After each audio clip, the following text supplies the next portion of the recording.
Previously on MasterChef, competition in the MasterChef kitchen was hotter than ever. Absolutely delicious. All of you should come up here and try this. This is really propelling Lee to MasterChef level. But college student Slim failed to make the grade. Go back to your station. I'm not tasting this crap. And saw her MasterChef hopes trashed. This is ridiculous. Your time in MasterChef is done.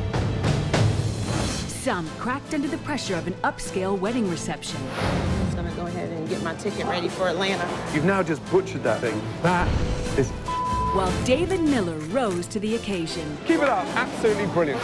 You were the hero of that team. But in a pressure test, Tracy paid the ultimate price. Construction worker Jake shocked the judges with a bad dish at the wrong time. What's going on here? Please take your weight off. Tonight, the final 6 become the final 4. Ow! As they face the world's 3 most feared food critics. The garlic is overpowering. I can't really taste the fish. I have some bones in mine. 6 amateur cooks remain.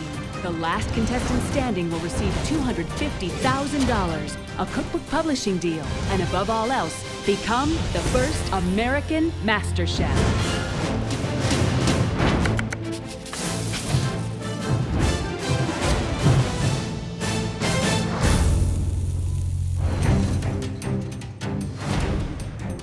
After 6 grueling weeks, the MasterChef competition has reached its final stages. Good morning. Chef. From all that sea of people that entered the MasterChef kitchen for the first time, it's just us left. It's right there. All I need to do is just grab it. I'm the most confident and powerful chef in this kitchen. I can win this. 1, 2, 3, 4, 5, 6 of you. Currently, the best 6 amateur cooks anywhere in America today. And one of you is going to be crowned the first ever MasterChef. If there's anything I want to warn the rest of the contestants about, it's that I've got some things up my sleeve that you haven't seen yet. To be the very best, you have to beat the very best. This is your final mystery box challenge. In their final mystery box challenge of the season, the contestants have to cook and prepare an amazing dish using only the ingredients inside the box. They must do this in just 1 hour. Excited? Yes, Chef. Absolutely. Because the cook that creates the most stunning dish with the ingredients under that box will have a huge advantage in the next stage of this competition. Are you ready to lift those boxes? I thought that in the mystery box today, we would have something crazy and kooky. I'm like, oh, it's gonna be a big, long, slithery, like, eel, and I'm gonna have to touch it. This is the last mystery box challenge, and I'm hoping, give me some ingredients that I can work with. On the count of 3. 1, 2, 3.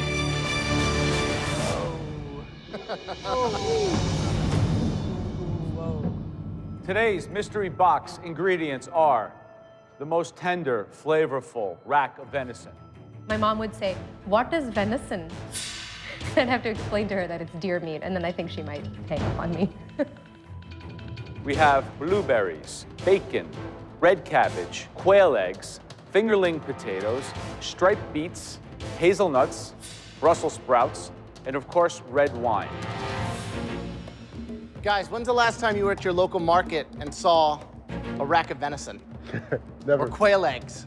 All different types of things you can do with it. Grilling, searing, braising, tartare, all kinds of stuff.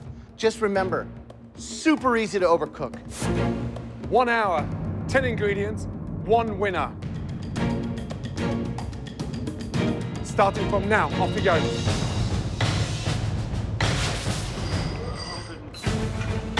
Game time, baby, game time. Right now, I'm working on my roasted Brussels sprouts. I am used to cooking deer. I'm a Southern girl, and in Mississippi, we eat deer like it's going out of style. gonna try a blueberry red wine sauce. I would love to win a mystery box challenge. I haven't yet, so it would be really nice. Not having a lot of experience cooking meat, I think that's gonna be the challenge here for me.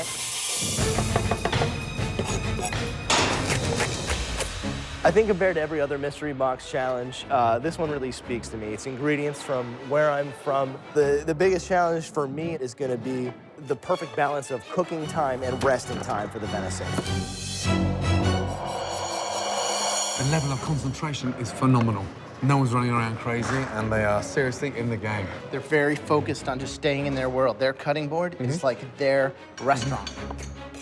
We're asking to create a restaurant quality dish, so there has to be some components and some complexity. It doesn't have to be overcomplicated, but it has to show technique and thought. Right, David, what are you doing? I think I'm gonna stick with a filet style. I like wrapping it in bacon. On the bone or off the bone? It's gonna roast it on the bone. On the bone? Yeah. It's a red wine base? Red wine base, yes. When are you gonna start cooking the venison? When About 5 minutes in. Okay. Right, Sharon. 1, 2, 3 different sauces. How come we've got 3 sauces on here? This is a soup. It goes with the one way of the venison, and the other venison is going to go with 2 different sauces. So there are 3 sauces. One dish has got 2 sauces on, one dish has got 1 as a soup. This is a broth. A broth. Yeah. Okay. You're not doing it once, you're doing it twice. Not doing 1 sauce, 2 sauces, you're doing 3 sauces. Correct. Is that nuts? Nuts? Yeah, you're being polite. All right, Whitney, what's happening? What are you doing here? You boiling these? I'm trying to get the flavor off of them so I can try to make it gravy. So what's the final dish? Pan-seared venison with brown gravy. Okay, Lee. Got a blueberry coffee sauce. I'm braising some of the beetroot as well as the beet leaves and the cabbage. So coffee and blueberry sauce with the gamey venison. Absolutely. Whitney did some nice mixed oven roasted vegetables and got some really nice caramelization and browning on the vegetables and the potatoes in the oven. You wouldn't put a roux-based gravy with a loin of venison. It's the Rolls-Royce cut. Absolutely. David Miller, I saw some really good butchering skills from him. Great potential there. The only downside to what he's done is cut the venison chops so big, it's going to take a long time to cook in the center. Guys, 30 minutes to go. Halfway there, guys. How are you cooking the venison? Okay, right now I have it testing, just wanna... Oh no! What's the matter? That's way overcooked, yeah. Okay. That's going to taste like Gandhi's flip-flop. Where's the red wine sauce? Where is it? Yeah. I haven't started it yet. Sauce should be on reducing down. Okay. And so far, with 34 minutes gone, all we've done is overcooked a piece of venison. Oh my God, I have 30 minutes to like cook my entire dish. I started freaking out.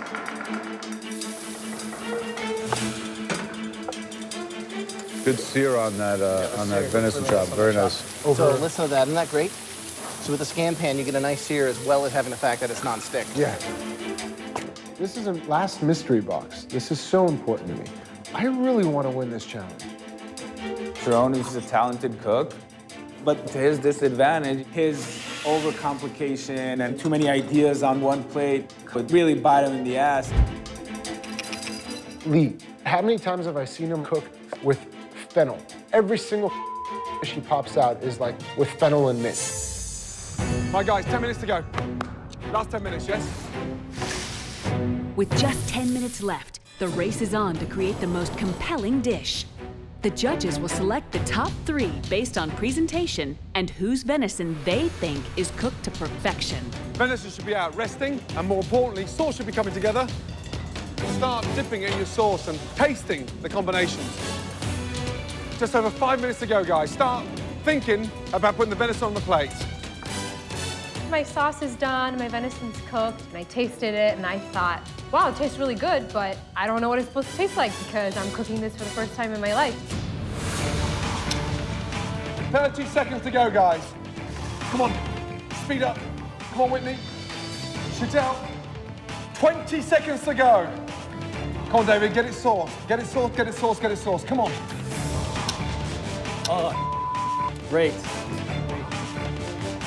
10, 9, 8, 7, 6, 5. I'm like, no, I need another minute. 4, 3, 2, 1. And stop, guys. Woo! Oh my goodness! 10, 9, 8, 7, 6, 5, 4, 3, 2, 1. And stop, guys. Oh my goodness! All right. Stand back from your stations. I was second guessing, and I thought, wow, it tastes really good, but I don't know what it's supposed to taste like because I'm cooking this for the first time in my life. You all started off with the most amazing venison. Exactly the same ingredients for all 6 of you. We're only going to be tasting 3. The judges' criteria for selecting the top 3 dishes is based on final presentation and from observing the contestants' techniques during the challenge. First one.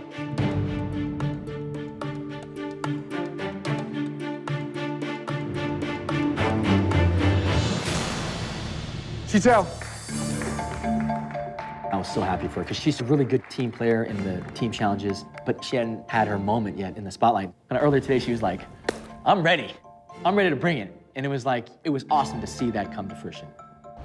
It's a pan-roasted tenderloin with red wine and blueberry reduction over creamed Brussels sprouts. Wow. It looks immaculate. It's like a restaurant dish. Yeah, through and through. And it's done with great finesse. More than anything is the fact that there was 35 minutes to go. You hadn't even started the sauce. The venison was still rare. How did you manage that dish in just over 30 minutes? I take a lot of time to think before I act, and I need time to process and plan. So, you have got over the most difficult hurdle. You've let the venison rest for as long as you cooked it, and it's cooked equally throughout.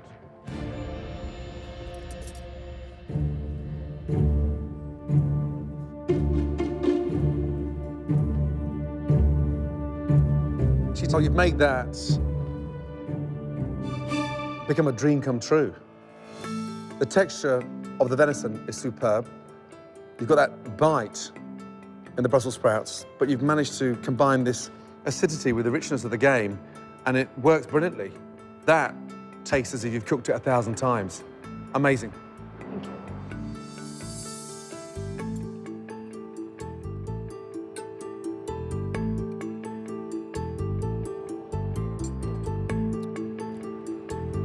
Excellent.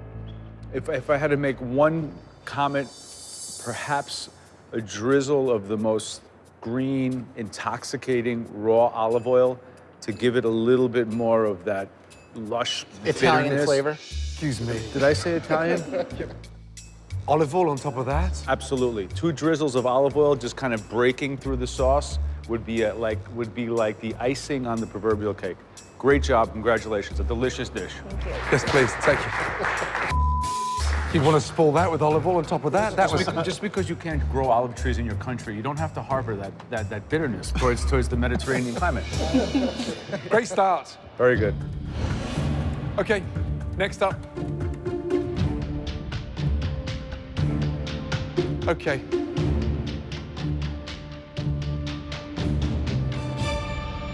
Whitney, let's go. Come forward. Hearing Whitney's name called, it's not surprising. She's been in the top 3 on many occasions. She just has this natural ability and not surprised at all. Describe the dish for me, please. Okay, I have a pan-seared venison, and then I made a gravy from roasting the bones and the meat. And then I have roasted Brussels sprouts and fingerling potatoes. My one concern is the gravy. I give you the most amazing cut of venison, and you go and stick a gravy on it. Yet red wine was there, and it's almost like the venison's got the wrong coat on. How many times have you cooked venison? My dad hunts, so it's usually at least once every year during the fall.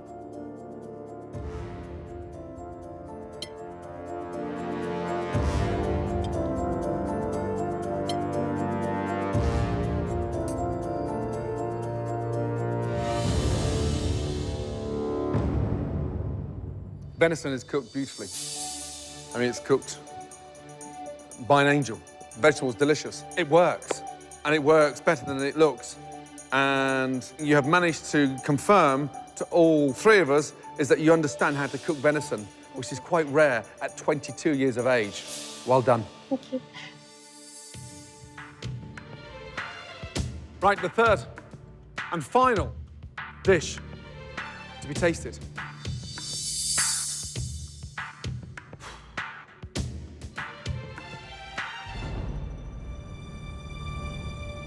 Sharon. Not being selected for the top 3 is a little frustrating. I felt like my dish was right on. You know, Sharon had so much going on his plate, and I felt like I did a better job that I really deserved to be in the top 3 today. Okay. I decided to go with the seared venison. We've got a tartare and a couple different sauces to accompany it. Can we just talk about the obvious for a second here? The plating is a disgrace. You're lucky you're even up here. It's like Salvatore Dali on crack. Tell us what it is. The venison got shot in the woods on the plate and moved to what? The reason why you're up here is because that venison is cooked perfectly, and it's cooked on the bone. It's the vomit to the side of the plate I'm struggling to understand. Okay, someone dropped their eyeball on the plate? What is that thing? It's a quail leg. You got a quail leg eyeball running through the center. If you can follow me through it, is... Yeah, no, I'm not gonna follow you. Are you crazy? No. I'm gonna go there, on top of there, and I'm gonna eat my venison that way. It's oozing pink, gamey deliciousness.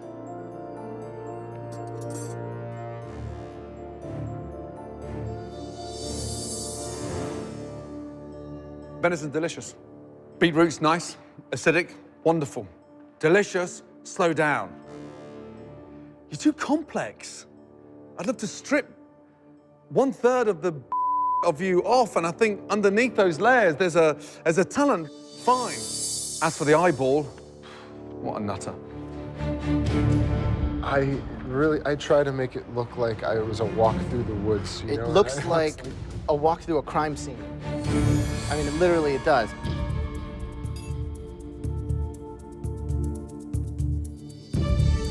This is cooked perfectly. You just need to get out of your own way. Less is more, less is more. So I guess the question is, why is this dish up here? I'll tell you why. Because we were so impressed by the quality of the cookery on the chop. Great butchering, great sear, perfect cooking. It was head and shoulders above the field. So I've been really looking forward to tasting this because it looked so incredible. And it is. Thank you. Okay, Chital, Whitney, Sharon, well done.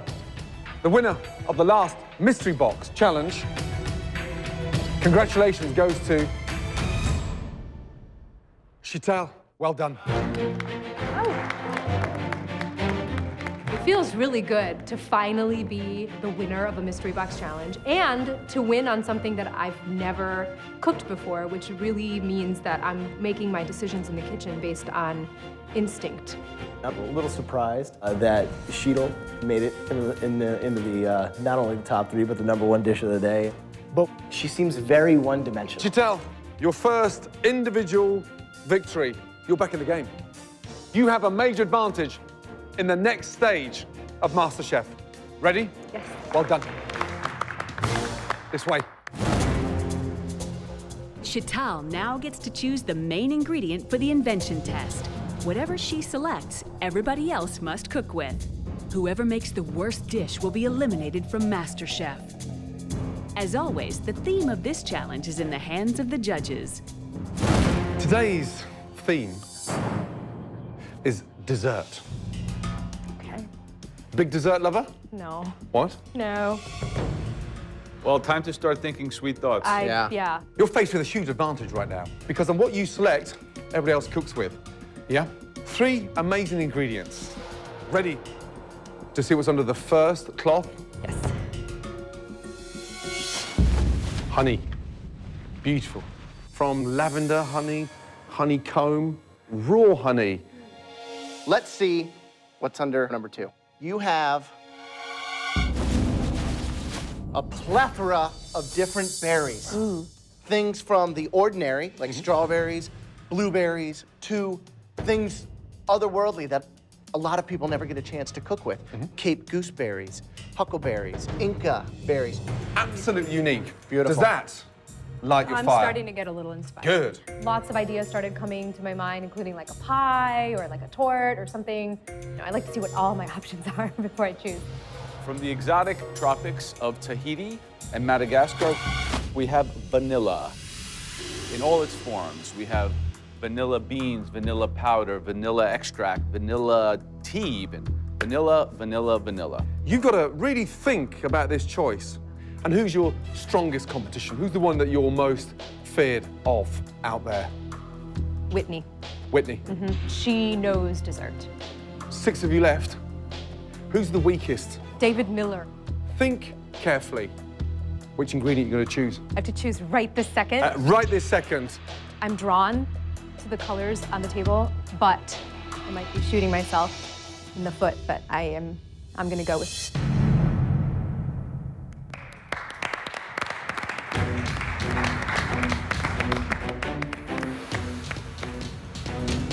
David Miller, what do you think's under here? I'd love another shot at the venison.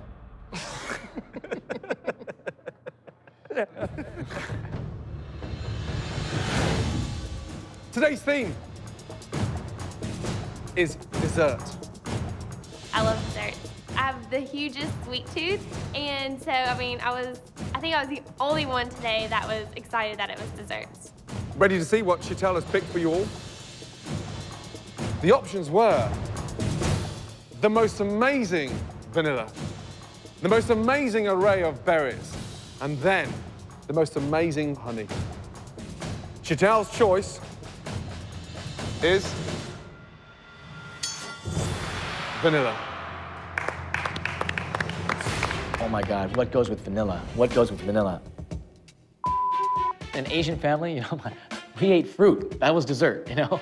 The rest of you will have half the time Chantel had, 2.5 minutes, and your time starts now. Off you go. With an elimination at the end of this challenge, the dessert theme has distressed even some of the most confident contestants. I really didn't have a clear idea of what I'm going to make, but vanilla it is, so here we go. I'm getting like double of everything because I'm thinking, if I don't have enough time, I'll make it again. Flour, vanilla, sugar, I grab some brandy. I go to the fridge, I grab some cream. Oh my God. Oh. I'm just pulling as much as I possibly can because at this point, I'm not really certain how am I gonna do this. Right, 90 minutes to make the most amazing, stunning dessert. And on the back of those desserts, you know one of you will be leaving MasterChef. 90 minutes, starting from now. Off you go. I'm gonna make a vanilla creme brulee. I don't do dessert, I don't eat dessert, don't like dessert. So, there's a lot that could go wrong. I'm making vanilla sponge cake layered with the vanilla custard. I've never made this before. I am making a butterscotch Napoleon with 3 different delicious nuts. 90 minutes, there's no excuse. Something absolutely stunning. Well, certainly we're seeing the most significant challenge, I think, so far, because here comes together the technical science aspect of baking, the creative aesthetics of decoration and impact. Yeah. Whitney's definitely the baker in the bunch. I think Sharon has a propensity for overthinking things as opposed to focusing on one delicious component. Right. And I really think Shido's going to come through and make something that's going to be delicate and beautiful. Today, with only 6 left, this should be immaculate. Right, Whitney, what are they? They are profiteroles. Profiteroles. Yeah. So choux pastry is a very difficult pastry to get right. Yeah. And you're putting a little bit of water on your finger to dab down the point so it stops from burning, yeah? And what you put inside the profiteroles? A chantilly vanilla cream. Okay. I can smell the confidence from here. Lee, what do we got going on? I have milk and cream infused with walnut and vanilla. That's gonna go together with my walnut French toast, as well as a plum coulis and a nectarine carpaccio. You're gonna wanna make sure you get as much moisture because, I mean, you're really, at the end of the day, using old bread to try to keep you alive in the final 5. Definitely. Right, David, how are you feeling? I'm sticking with the classic. I'm doing the vanilla creme brulee. Vanilla creme brulee. There's 2 ways of doing a creme brulee, isn't there? You could do it over a bain-marie and cook the eggs out like a sabayon and then set them into the mold, which is a lot quicker. Or you can go the dangerous route and put them in the oven. Which way have you gone? In the oven. Mike, how we doing? This is just a basic, like sort of like my custard pudding that I'm going to be using for the trifle. Where's the vanilla at? Vanilla is actually scalded in the milk. So you're gonna be putting a layer? I'll be putting layers, yeah. And then you're gonna be putting the sponge cake followed by the pear. Then the custard. Oh, man, I think I might have bitten off a little bit more than I could chew. In this elimination, one goes. So what is your strategy here? Stay off the bottom? So do you go safe? Or do you reach for the stars I think and you have to try to win it at this point. You have to, because you're gonna start intimidating the other ones that are still here. All right, guys, listen up. 30 minutes left. 1/3 of the time that was given to you. You had 90 minutes to make a stunning dessert. There should be no excuses and no reason that you're not able to produce. Wow. Cooking is a very calming thing for me. It's what I do at home to like relax, is I sit down and I make something.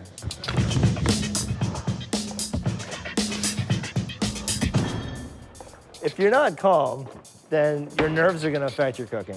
If you let that happen, then you know, you're just gonna screw yourself. Mike, your station's over here. Mike's all over the place. He's always all over the place. You see him, he's jumping back and forth, and he's like shaking and running back and forth. I'm oh my God. Just over 10 minutes to go, guys. Oh my God. Oh, no. 10 minutes to time, I realized I'm not gonna have the meat of my dessert is just, it's not there. It's completely raw on the inside. That's when it just started oozing. I started panicking, really panicking.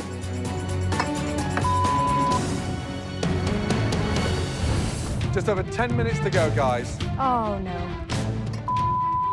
It's completely raw on the inside. With just 10 minutes left, Chantal's dessert looks to be a disaster. She must plate something that can save her from elimination. What I had were 4 garnishes. There was nothing of substance that could be called a proper dessert in any of those components. The big part of my dessert was the sponge cake. 2 minutes to go, guys. You gotta put something on the plate, you know? Figure it out.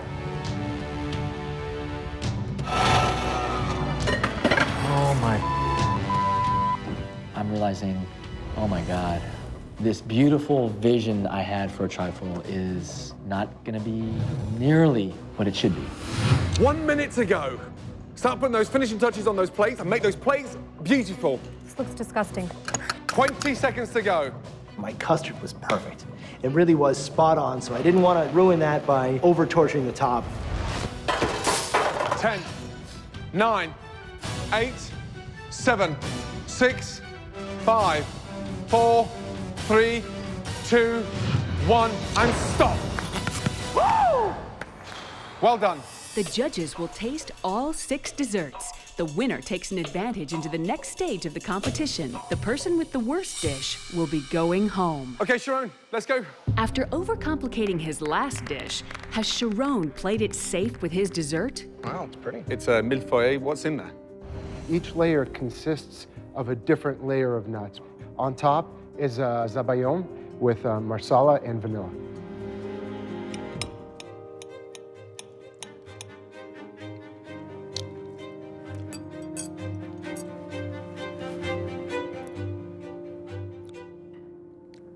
That's not only delicious for what it is, but I think you've achieved in kind of capturing the essence of what a zabaglione is on the plate.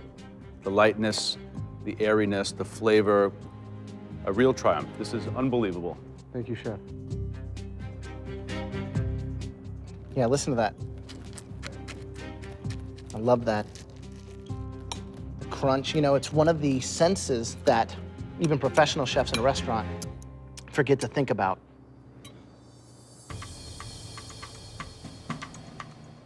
That is delicious. Oh, thank you, Chef. Really good job. You can hear it.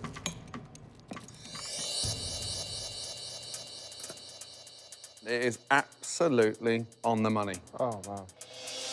They loved it. They absolutely loved it. They thought it was bam, straight on, bam, delicious. And now I'm not in a position where I go home. What a great start. Yeah. Absolutely amazing start. You could lift that dish now and stick that in any restaurant in this country. Right, David. I looked at his creme brulee and I was like, that's not even a creme brulee. Like, Dave, I'm sorry, but you're missing something here. What is that, please? We have a vanilla creme brulee with a vanilla orange mango coulis. Do you know what brulee means? Because that looks like a It lemon means tart to from burn, here. yes. To burn, that's right, lightly burn. Can you just give him your glasses for 2 seconds? Where's it bruleed? The idea, put them on and just tell me if you can see that brulee. Help me to understand. I see a few pieces, but it will crack. I think we'll crack before that brulee cracks.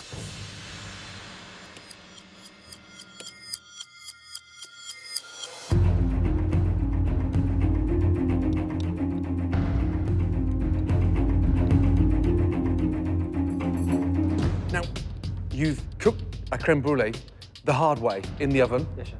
in a water bath, and you had very little time to do that and cool it down. You've managed it. The coulis, you've got the bitterness from the orange, yeah, the sweetness from the mango, but it works. I mean, it really does work. But it's missing the brulee. Whitney, let's go. While Whitney has excelled in mystery box challenges, she has yet to win an invention test. What is it?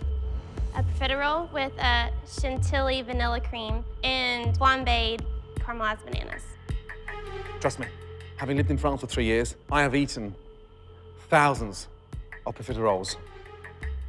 This had better be good.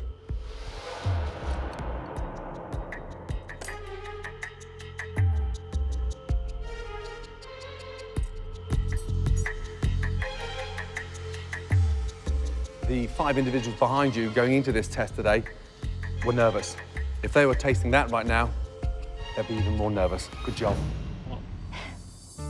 So, you flame these in rum? Actually, it was bourbon. Keeping it southern, huh? Actually, the first time I decided to flambe bananas, I was so nervous to go into the liquor store because that was the first time I've ever bought liqueur. So I went in there and I was like, I'm just buying this for bananas. That is kind of sad to me, actually. Super light, very sexy. Very delicious. Good job. It really just made me feel good that overall the judges loved my dish, and I really want to show now that, you know, I can win this challenge. 3 down, 3 to go. One of you will be going home. I looked at my dish and it looked like baby food. 1 layer of mush and then a 2nd layer of mush and then whipped cream. Next up, Chantal. Even if my custard tastes divine, the best custard in the world, I know that the challenge was not about putting custard on a plate given 90 minutes. The real question, where is your dessert? Because that's not it after 90 minutes. Let's get that right. That's half of the it. best that I could do given that my sponge cake didn't cook. So, what's in the bowl? It's a vanilla custard with vanilla and pear coulis and a vanilla whipped cream. I was really riding on your energy today. I love your idea. I was expecting a lot, so it's a personal disappointment to have to taste a half-completed dessert from you.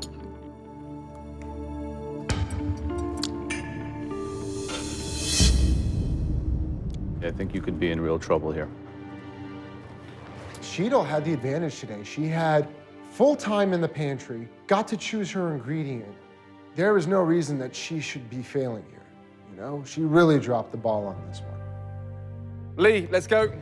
The whole dish came together beautifully and really tasted good. And I was stoked. I was really excited about it. Okay, so we have bourbon pamperdou, which is basically French toast, over a nectarine and mint carpaccio with a walnut and vanilla sauce. Obviously, fried bread is not what we thought when we talked about desserts and stunning restaurant desserts.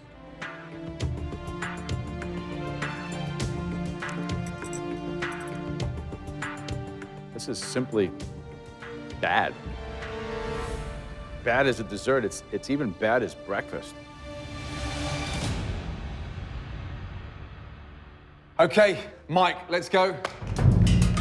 Walking up to the judges' table, I'm a bit nervous. There's a lot on the line right now for me. I'm just praying the judges might have a little bit of mercy on me today. It's a pear poached trifle with sponge cake underneath. It's been drizzled with vanilla-scented brandy. What is that froth? It's basically the egg whites that were sort of, I folded it in because I didn't have any other thing to kind of, Egg whites. What are they? It's just a pie crust sort of dusted with a little cinnamon and sugar. Pie crust, so like a short pastry. Sure. It's short of flavor. Does this have raw eggs in it?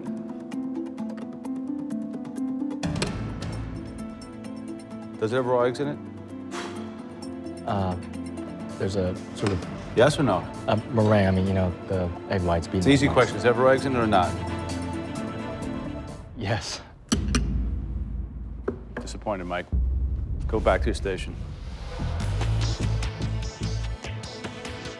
After tasting all 6 dishes, the judges must decide which desserts rose to the occasion and which fell short. The cook with the worst dish will be leaving MasterChef. Okay, David, Sharon, Whitney, 3 stunning dishes. Sadly, there can only be one winner, and the winner has a huge advantage in the next stage of MasterChef. Jerome looks like he's probably gonna be my biggest competitor, but I'm not worried. I know I can win this. I thought my dish was spectacular. I'm going in this feeling like I can own this, I can do this. Congratulations.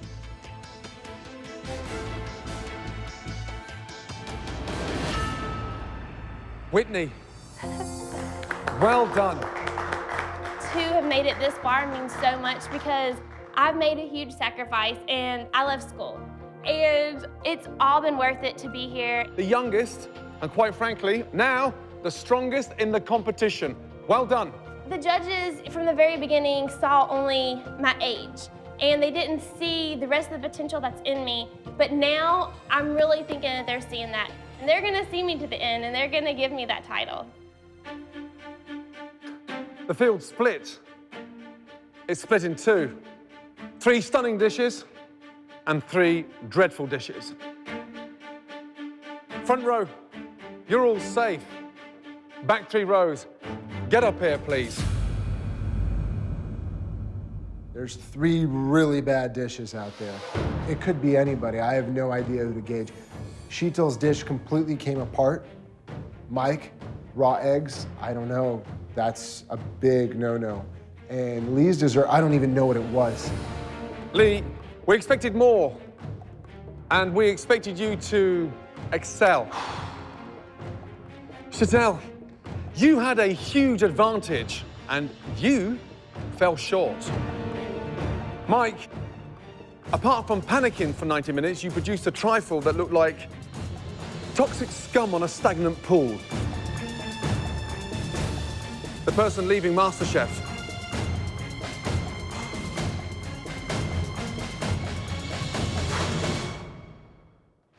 Lee.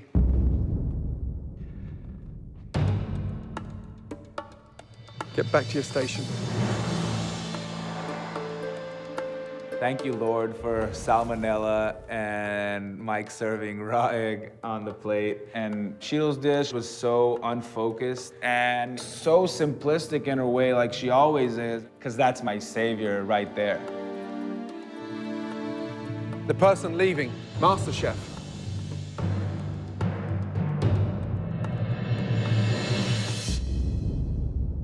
Mike. You cannot serve raw egg whites on top of a badly made trifle. You've come a long way in a short period of time, but you have got to slow down. And when you do, you'll surprise yourself about the results. Please take your apron off.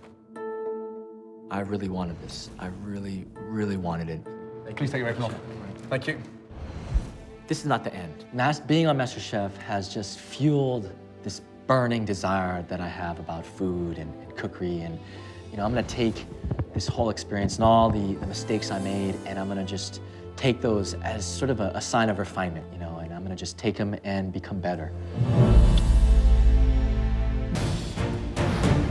For the final field challenge, the contestants will each have to serve their best possible fish dish to the 3 most powerful food critics in America.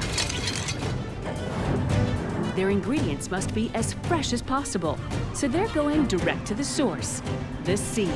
Today's challenge is an individual competition. It's no more team challenges. I'm actually extremely excited for that because the only person I can blame for a loss or praise for a win is myself.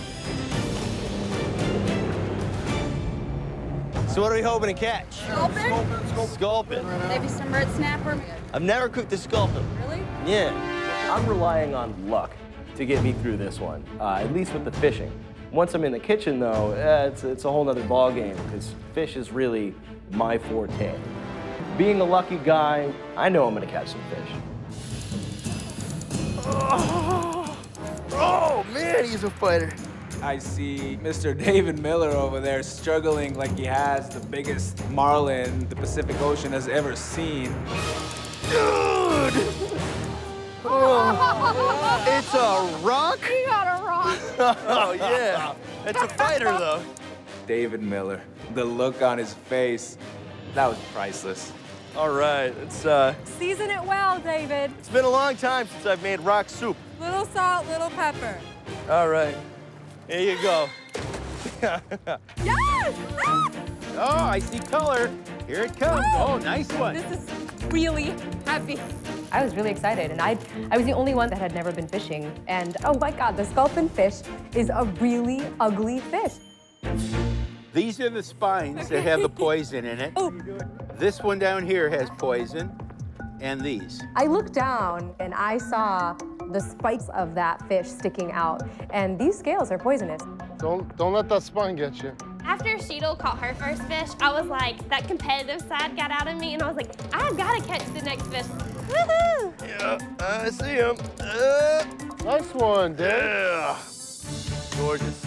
As a chef, it's a great opportunity to actually go out and pick your fish out of the sea. All right, guys, here comes a nice sized one. That looks big enough for me. Way more connected to where your food comes from, and you got to do it justice. Our amateur cooks will take the fish they've caught and use it to prepare just one dish in the kitchen of Journey at the world-famous Ritz-Carlton. Right, how are we doing? Awesome. So Amazing. Our first individual challenge, head-to-head. Sadly, 2 of you will face a pressure test on the worst 2 tasting dishes. 1 of you will be leaving MasterChef. The critics, they are lethal. Some of the most powerful critics anywhere in the world. You're now about to face them. Joe, Jeffrey Steingart. Jeffrey's probably the most prolific food writer of our time. Head critic for Vogue magazine, the greatest food writer in the country. Wow. Yeah. I hear the name Jeffrey Steingart, and I'm like, oh my goodness. Jeffrey's best known for shattering people. Amazing reputation. This could be either really good or really bad. Tanya Steele. Tanya Steele is the editor of Epicurious.com. It's the biggest food website there is. And then finally, Barbara Fairchild, yeah? Editor-in-Chief of Bon Appetit magazine. The most sophisticated, discerning palates anywhere in the States today. I know Tanya Steele and Barbara Fairchild. You know, I've admired these women, and that even put more pressure on me, knowing how much I wanted to impress the critics today. Whitney, you won that amazing dessert challenge. You have 1 hour and 15 minutes to cook the most amazing dish. The rest of you have got 1 hour. While Whitney uses her advantage from winning the invention test to start filleting her sculpin fish, The others can do nothing but watch. Those 15 minutes seemed like eternity, but I really took that time to put my dish together. And now I know exactly what I need to do to really make the critics love my dish. All right, you guys, 1 hour, one stunning dish, starting from now. Off you go. Good luck. Everybody started rushing into the kitchen. I was like, oh my gosh, like, did you really use that time wisely? I mean, you had 15 minutes extra. That is huge when you only have an hour to cook.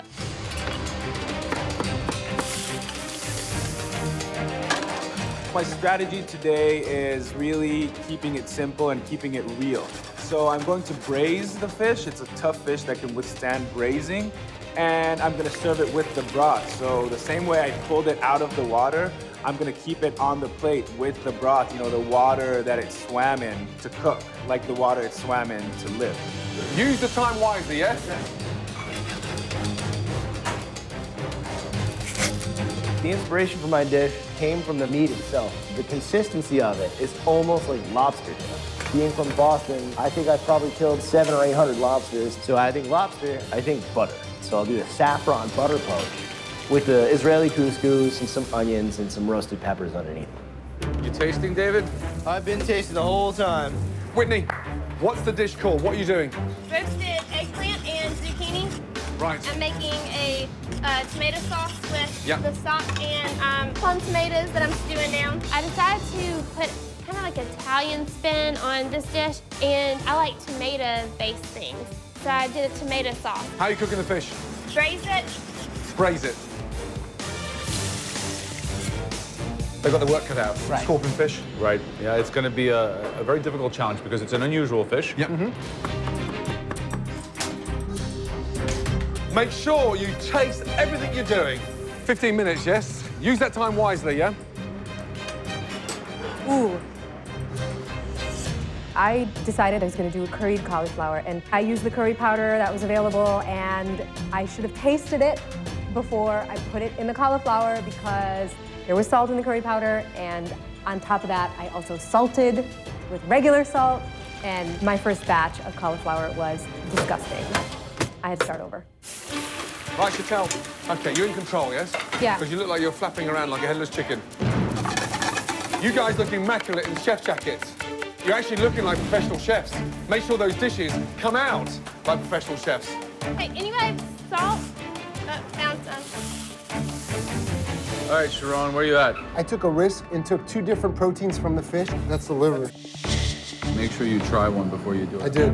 I picked sculpin liver because I tasted it, and it just had a very buttery, light flavor of the sculpin. I believe everything that I touch that's food, I believe I can make magnificent. And it's no different going into this competition. Sharon is going to seal off the liver of the scorpion fish and serve it, which is very, very bold. I mean, Has he tasted the liver? he said he tasted it. He said it's good. That would be a big risk. You could either really win somebody with that or really throw them off. I knew at that defining moment, I could be the next MasterChef. Sharon made a conscious decision to use the liver of a fish. I feel like he took the poisonous scale and just went to himself. 4 minutes to go, guys, yes? 4 minutes? 4 minutes, that's right. You have your plate picked out? Put the pan down, take that glove off, and work with 2 hands. Let's go! Guys, the pressure is on. They've been sat there patiently, anticipating 5 stunning dishes. Come through for us. Make something gorgeous. Amateur cooks are cooking for critics that, you know, restaurant chefs are scared of. I was like, this has got to be the best dish you've ever made in your life. We got a lot riding on this too, guys. Don't embarrass us. These are not just foodies. These are 3 of the biggest food critics in the country. And here I am, you know, a little less than a year after I started cooking, and all of a sudden I'm presenting food to these people. And, you know, I just hope everything goes well. 1 minute. It's not right. Now start putting it on a plate. Get it on the plate, Chantel. Stop cooking. You're not going to be able to serve it. Where's the cumin? Cumin. Raw cumin now, with 1 minute to go. I was frantically running around. I felt like manicked and crazed because I was running around trying to figure out how to fix the sauce. 10, 9, 8, 7, Behind. 6, 5, 4, 3, 2, 1, and stop. Well done. Well done. Really good job. The dishes look amazing. You know that. I mean, really amazing. We're proud to present these to these critics out there. Hot damn, guys. You should Well be done. psyched. This is great. The critics out there are sat, as we speak, sharpening their knives. 3 phenomenal critics. It's out of our hands. We're passing you on. This is the next stage. Some of the most powerful critics anywhere in the world. You're now about to face them. You sell it to them. You tell them what they're going to be expecting, and you push it to the absolute max. Now get out there and sell them. First up, Whitney. The critics can give each dish up to 4 stars for a maximum of 12. The 2 cooks with the fewest stars will go head-to-head in the final pressure test, where one will be eliminated. My name is Whitney. What I have for you today is a pan-seared sculpin over roasted eggplant and zucchini. My sauce is a tomato sauce that I reduced with roasting the head and the bones from the fish. Where did you find fresh tomatoes? I actually used the tomatoes out of the can. I just let it reduce and crushed them up and strained the pulp. This is very interesting. Thank you. Both the zucchini and the Wow. eggplant were drenched with salt. Yeah. The garlic is overpowering. I can't really taste the fish because there's so much garlic in my mouth. How'd it go? Very good. And the score is Breath mince 3. David Miller. So I am freaking out. These are people that will wreck your restaurant if they write a bad review. They've had everything. You could name us any dish in the world and they've eaten it. And then no matter what it is, no matter what I'm making, they've had the same thing and they've had it better. Today, we're doing a saffron butter poached California scorpion fish over Israeli couscous with roasted red and yellow peppers and a touch of smoked sea salt. Do you cook couscous a lot for fun at home? I've never made Israeli couscous. Wow. I hope I got it al dente. Why did you choose to make it today if you've never made it, knowing that we were going to be tasting it?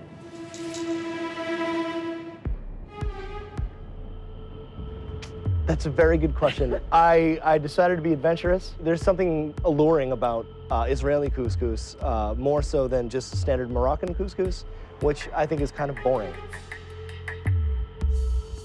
Thank you very much. All right. What the hell am I doing? 3 of the most world-renowned food critics. You know, I'm serving them a plate of something I just whipped up in an hour. Hopefully I won't be berated as much as I have been by our judges. But the idea of thinking that a Moroccan couscous is just always boring, it's ridiculous what he said. I think it's pretty bold of him to serve us Israeli couscous, having never cooked to make it it for the before. first time. And the fish is nicely cooked. I mean, Saffron really gives it a nice, sprightly flavor. and despite the fact they didn't have a lot of time to work with it, it does I think have the a really peppers nice flavor. overwhelming. Look at that smile. How'd it go? It went really well. They said it was the best dish they had all day. They said that. No, I'm joking. Wow. I'd be happy to give you my peppers. You notice I didn't eat mine.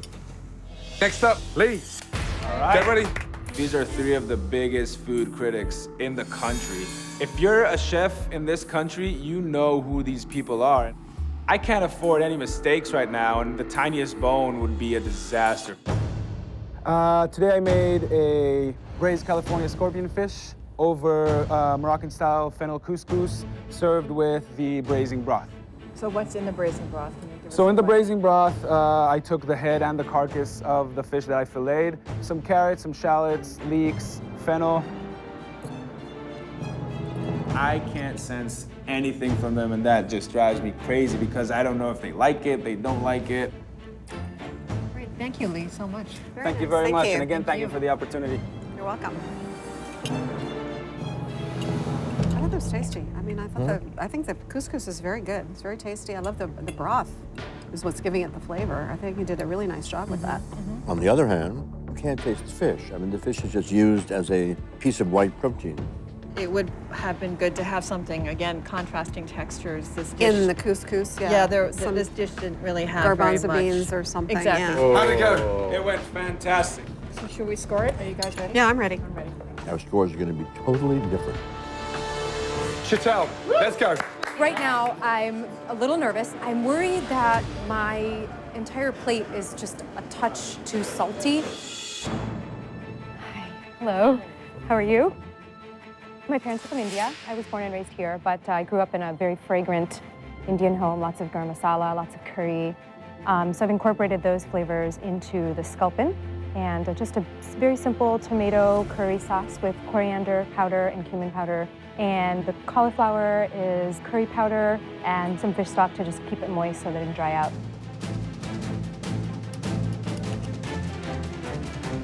Well, thank you so much. Thank you very, very much. Thank you. One thing that's good is the curry powder is not overwhelming. Sometimes it can be overwhelming, and this was not overwhelming. Well, unfortunately, I have some bones in mine. All right. How we do? Hi. Right, how'd it go? Fine. Yeah? Yeah. You're smiling? Yes. What did they say? They didn't say anything. They just tried it. Nothing at all. They ate everything, though. Any questions? I put it on their plate. I do feel like the texture is, there's a lot of softness here. There's not contrasting flavors. There's not contrasting textures. Well done. Thank you. Right, next up, Sharon. Cut the waffle straight to the point. Tell them how excited you are, what you've done, what the journey's been like, and more importantly, sell that dish. Good luck. I feel like I'm such a better chef than the rest of them. I really, truly feel that. If I can impress these judges, I may be able to really jumpstart my career right then and there. Tell us about your dish. Well, I live in LA. I was born and raised here. I'm a local. I love these waters, even though it's cold around this time of season. It was so beautiful this morning. Really a great day. I'm a big guy. I like to eat a lot. I'm very improv. I'm like this weird competitive guy. My grandmother has been a huge inspiration for me. I wasn't very close with my mom. I grew up with my dad, and I moved out when I was a freshman in college. I left finance to try doing this with my life about a year ago. I was in banking. On January 2nd, my kid was born. Grab this, grab that, saute this, saute that, and lo and behold, here I am. It's like fate. I saw the liver, and the liver looked absolutely beautiful. So I decided to give you two tastes of it. One, the actual flesh, and the other, the liver of the scorpion fish. And that's just done with a grapefruit vinaigrette and some blanched asparagus, some yellow tomatoes, and some fresh grapefruit.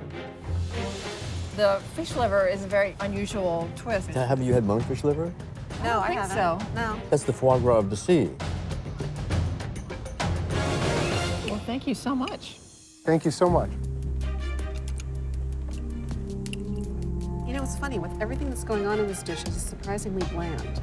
Don't make your judgment about On this one. the fish liver Yeah. by this liver, which is not a good liver. Well done, guys. We're now going to get those results. Ready? Let's go. All right. The top 3 scoring contestants will earn a place in the final. The lowest scoring 2 will face the dreaded pressure test.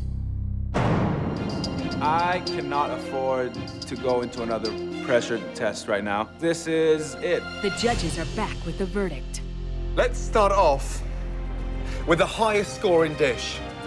That individual goes straight in to the final 4. This dish scored 11.5 out of 12. That's near perfect. Congratulations goes to... Congratulations goes to...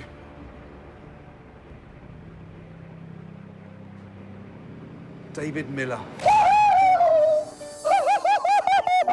You're kidding me. Absolutely. You're kidding me. Absolutely. Good job. High five, bro. Oh, Absolutely. yeah. Listen to this. Butter poached fish was a huge success. Phenomenally balanced, seasoned beautifully, incredible. Couldn't stop eating it. We sent you into the lion's den, and you came out shining. Seriously, well done. You're now the first in to the final 4. Of every review I've gotten today, I feel like MasterChef. I'm an amateur chef, I'm a software engineer, and I get a near perfect score. I get a near perfect score. Are you kidding me? Okay, from the very top, we're now going down to the very bottom. Badly put together, under-seasoned, shockingly disgusting, undercooked taste, and left nothing to desire. When I hear the critics describing a dish as shockingly disgusting, I'm just praying they're not talking about my dish. With 4 out of 12 and the lowest scoring dish, it's not good news. 4. Sharon. And that means you're up for elimination. Why deliver? Why go that route? You could have taken it a little simpler and made it just beautiful on its own. I've been cooking for 25 years. I wouldn't have taken that risk today if this was my kitchen, my restaurant, and I had those tough cookies sat there. I wouldn't do it. I wanted to grow. I wanted to challenge myself. And although maybe at times it helps to play safe, but I'm not here to do dishes that I've done 10 times before. I'm here to be a master chef. The next person advancing straight into the final 4, joining David Miller with a score 8 out of 12. Lee. Good job. Fish cooked perfectly. Seasoning was absolutely amazing. It's fantastic that Sharon is going into a pressure test. We're not going for a popularity contest, and I'm not here to make friends. I'm here to eliminate the competition. 2 left. Joining Sharon to face the pressure test with a score of 5 out of 12. That person is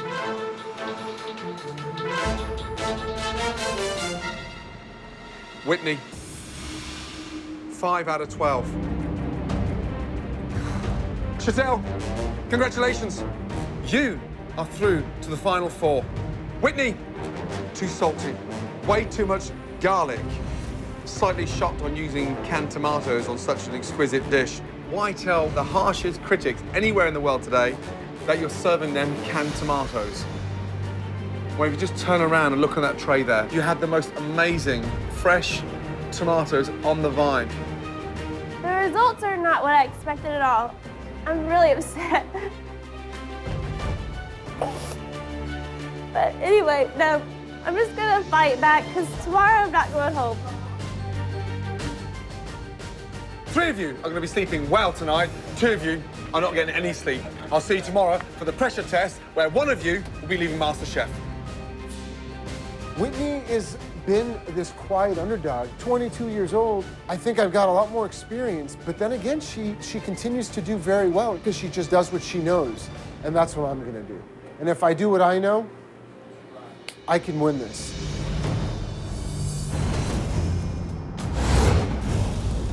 Good afternoon. Sharon and Whitney, 1 of you will advance to the final 4. Unfortunately, 1 of you will be leaving MasterChef tonight.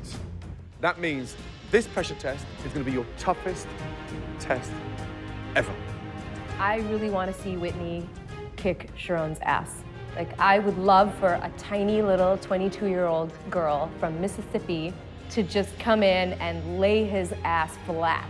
We're going to reveal the ingredients on the count of 3. 1, 2, 3.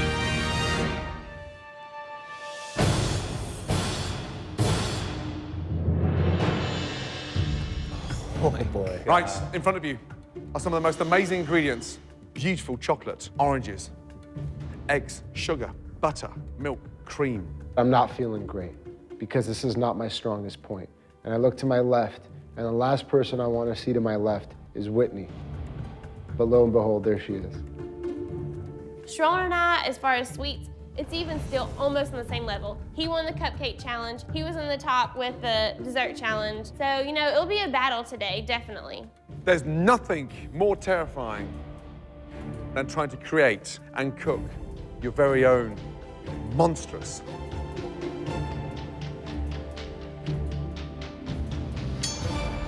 souffle. This dish puts the fear of God into chefs around the world. Guys, this freaks me out. Soufflés are one of the most technically difficult dishes that you can make. And when it's great, it can be one of the most epic desserts that you can have in the world. And when it doesn't work, it's a complete disaster. And the secret of a good souffle is to get straight from the oven to the table in a maximum of 90 seconds. It is very difficult to make a souffle. One reason is because they can sink so easily. Sharon and Whitney are free to make as many soufflés as they like in 90 minutes, but can only present one to the judges. Good luck to you both, because you're gonna need it. 90 minutes, starting from now.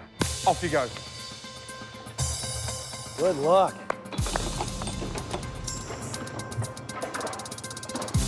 Final four means to me I can actually be the master chef. I can make my dream of opening up a restaurant come true. For me to be the first Master Chef, it means everything. So cornstarch, milk, up to the boil. Then you add the chocolate. Then you add the eggs. It could be exact. You know, souffle's chemistry. It's the incorporation of the sugar in the egg white. That's the real tough challenge. So much has to do with timing in this. I'm just trying to make sure I measure everything and just do everything to a T because this is such a critical dessert. They need to cook one first within those 90 minutes to understand, to gain that confidence to let it rise so the underneath gets that momentum and pushes the souffle out. It's not liquid, but just slightly gooey at the bottom and not liquid. If that comes out undercooked and it's risen a little bit, it will go flat within seconds. Why didn't you put the milk into the chocolate instead of the other way around? Whitney is very methodical, but making some mistakes. She took the chocolate off of the double boiler and then poured the chocolate into the milk when she should have taken the milk and dumped it onto the chocolate while it was still in the double boiler.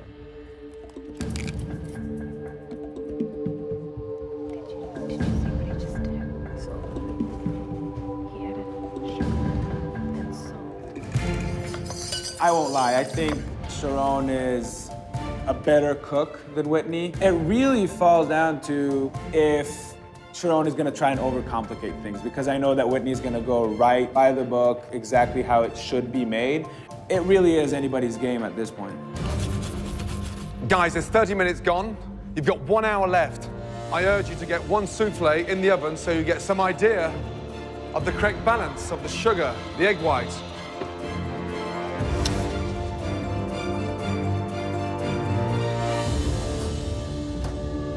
The only time I looked over to see what Sharon was doing was when he was putting his souffles into the oven. And I was thinking, oh my gosh, Whitney, get it together, get your batter ready, put it in the oven. Whitney, can I advise you to please get something in the oven? Sharon, are you just praying in front of the oven? You watching the oven channel? Just watch the oven channel. Okay, you have time to get another one made. Throwing my first batch of soufflés in the oven and just saying, please be good. Please just be good.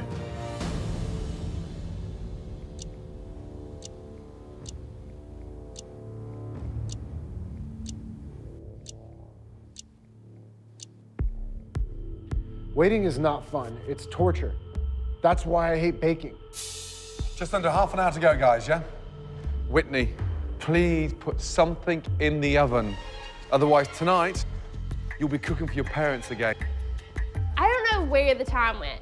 I mean, it was insane. I guess I was just really trying to be so precise with my measurements. Every detail of the chocolate souffle, I wanted to do perfect.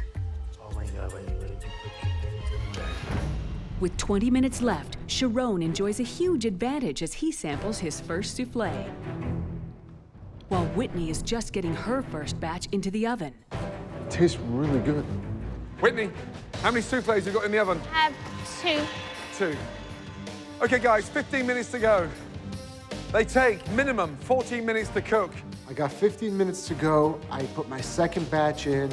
I'm hoping that this batch will rock and the judges love it. You open that oven door. Yeah, and it's destroyed. Take your apron off. Yeah, go back to Mum and Dad. Keep that door closed. Oh my God. I have no time to put any more into the oven. I really only had one shot. I put all my eggs in a basket, and this one souffle was determining whether I was staying or being eliminated from the MasterChef kitchen.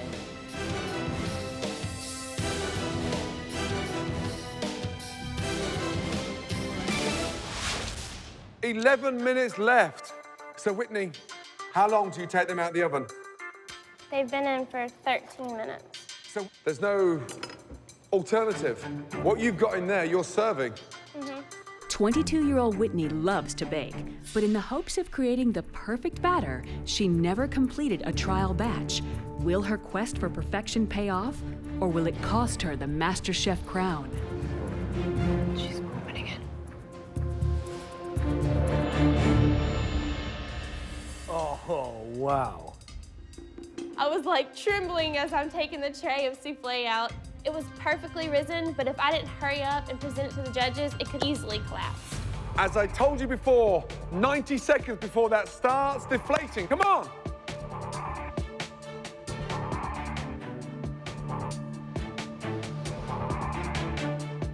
Oh, come on. If it deflates before we get here, there's no souffle. My souffles are in the oven. Whitney's comes out and it looks beautiful. Now I'm hoping she dropped the souffle, but there's nothing I could do but wait. It's hot. Of course it's hot. Where's your glove? I have. It's collapsing, Whitney. Whitney, it's collapsing.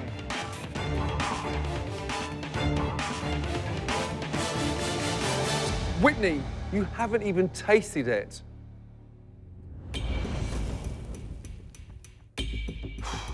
Guys, souffle waits for nobody. Crack it. It smells delicious.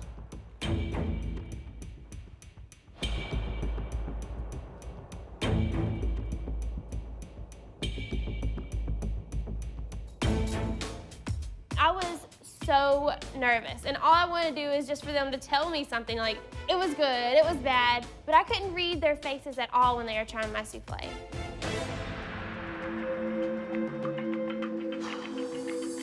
I was hoping that one mistake she made would play to my advantage. I tasted one, and I made some adjustments. She didn't taste it, and she served it. Sharon's souffle has been in the oven for 11 minutes. With only 3 minutes left, his souffle must quickly rise to the occasion, or this will be Sharon's fall from the MasterChef kitchen. Sharon, you have 90 seconds to go. And if nothing hits this table, you are automatically disqualified from this competition. Crazy. 60 seconds to go.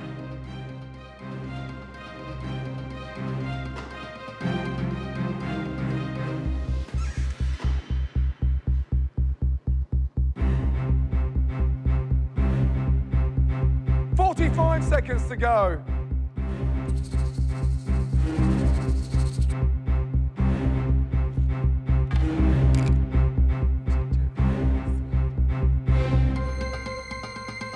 Seconds to go.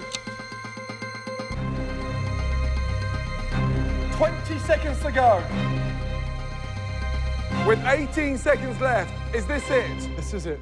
What was that last bit you put on top after the icing sugar? A little bit of sea salt.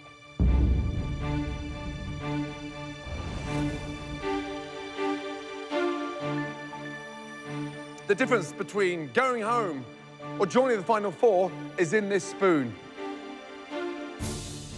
Cross off the top, straight down to the bottom.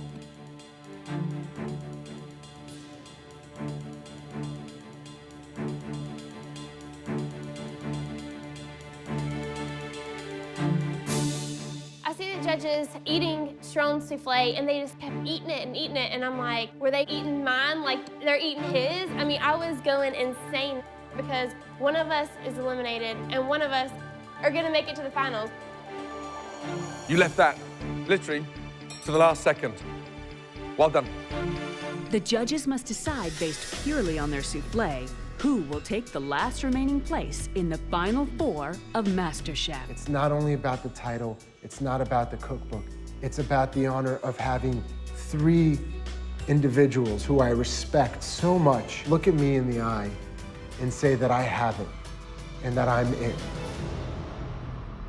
Okay, Sharon, Whitney, well done.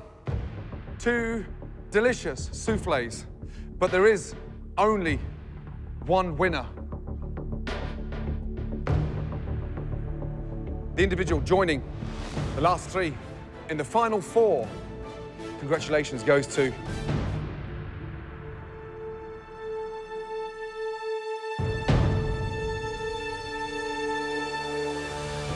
Whitney. Well done. Congratulations. Really well done. Your souffle was perfect. Absolutely perfect. Sharon, yours was delicious. Sadly, slightly undercooked, slightly cold in the center, and something that needed 2 to 3 minutes more time to perfect. I was 3 minutes away from perfection, and now I'm out of this competition. Faced a really big challenge today. I really had to take down the pastry princess. It just doesn't feel good going home, because deep inside my heart, I really feel like I had it in me, and I could have won this thing. You're a great cook, a great risk taker. Putting that salt on that souffle gives me goosebumps because it took balls that clang, and it really kind of blew me away. You have got to keep your head up high. There's something exciting about the danger that you take with food. It's refreshing. You're quirky, you're confident, you're a great risk taker, and you're going to go far with food. This has been absolutely a privilege and a dream come true to learn from you guys. Sharon, I know you used to stop by Moza when your wife was pregnant, but if you ever wanted to stop by there and have a job there, we'd be proud and happy to have you. Sharon, your time is done in MasterChef. Well done.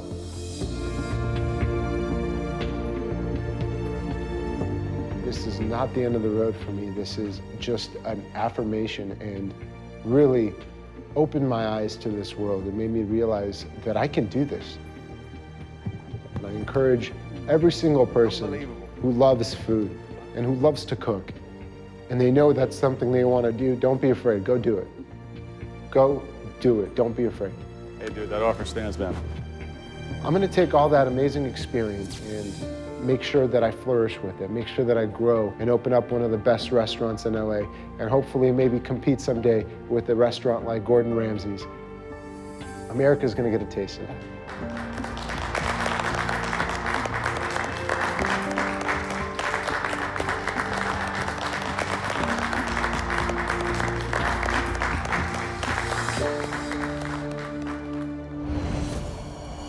The final four. Oh, God. Really good. Really good.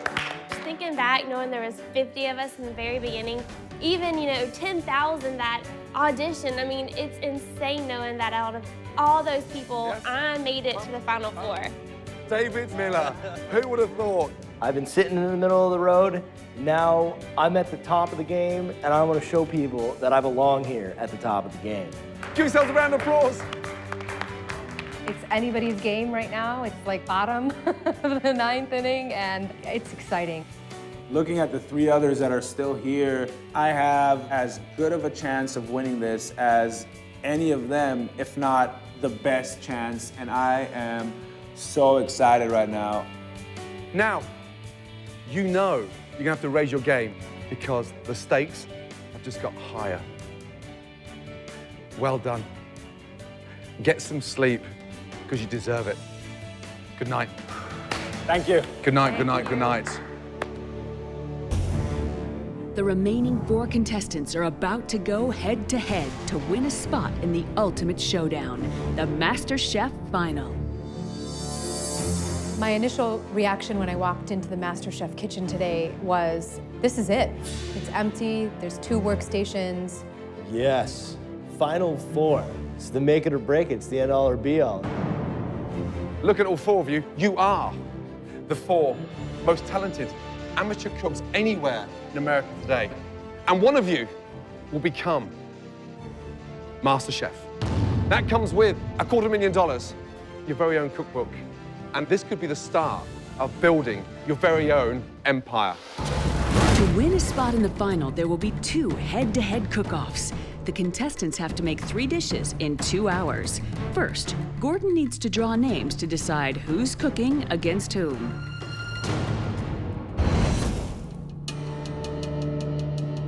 first name. David Miller. You're going up against... Sheetal. Bring it. Sheila going against Dave, I'm going against Whitney, and I don't think she's intimidated. Maybe she is, but she's doing a hell of a job of not showing it to anybody. I'll be extremely honest, I'm afraid of her. How does that feel? I got what I wanted, so I fished my wish. You fished your wish. I fished my wish. He is a cocky son of a bitch. Don't discount my presence here. I'm still here for a reason. The semifinal cook-offs are David versus Sheetal, then Whitney versus Lee. Boston software engineer David's exuberant character Wham! and classy cooking has made a big impression on the judges. I want to keep on eating this. Please feel free. Amazing. His risk-taking has often raised questions. I have a New England style bouillabaisse. A great bouillabaisse takes 2 days to make, minimum. I've got it in an hour. But his signature style of classic with a twist and attention to flavor always win out. The seasoning is perfect. Butter poached fish was a huge success. Incredible. David Miller, you were the hero of that team. David is a clear frontrunner for the MasterChef crown. I don't know. I think it's good. That is why you were David Miller. Chicago teacher Sheetal has risen to constant challenges well outside of her cooking comfort zone.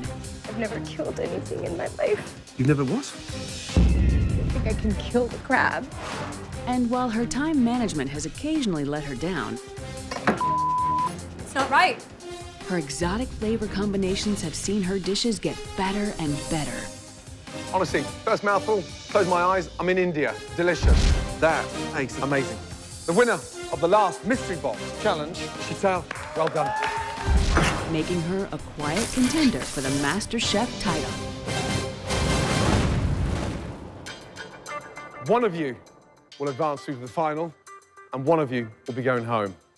I'm sure you're dying to get started, but today there's a big surprise. Because behind that door, there are some very excited faces dying to see you both.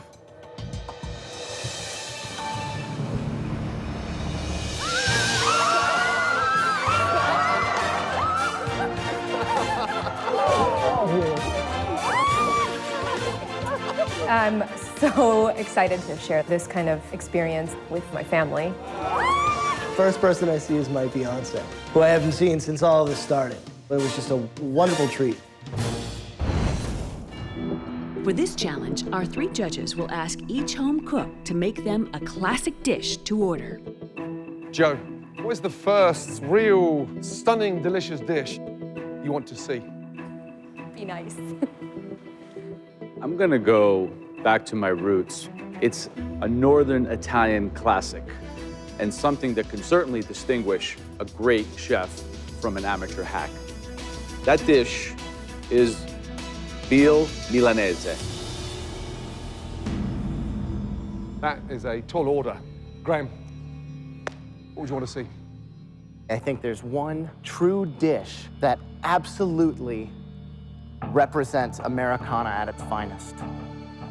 I want to experience the greatest slice of American apple pie, because apple pie is so badass in its simplicity and deliciousness, right? I want to take a piece of apple pie and rub it on this stomach while I'm eating with the other hand. That's what I want to do, and I am not afraid to do it in front of all of you.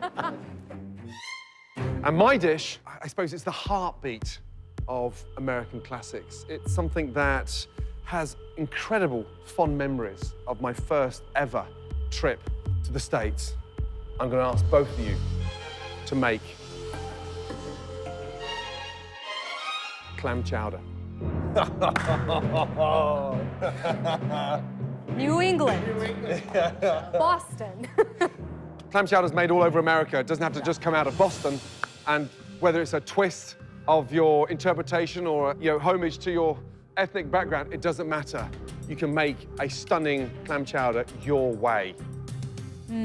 Crap, double crap, and, oh, apple pie.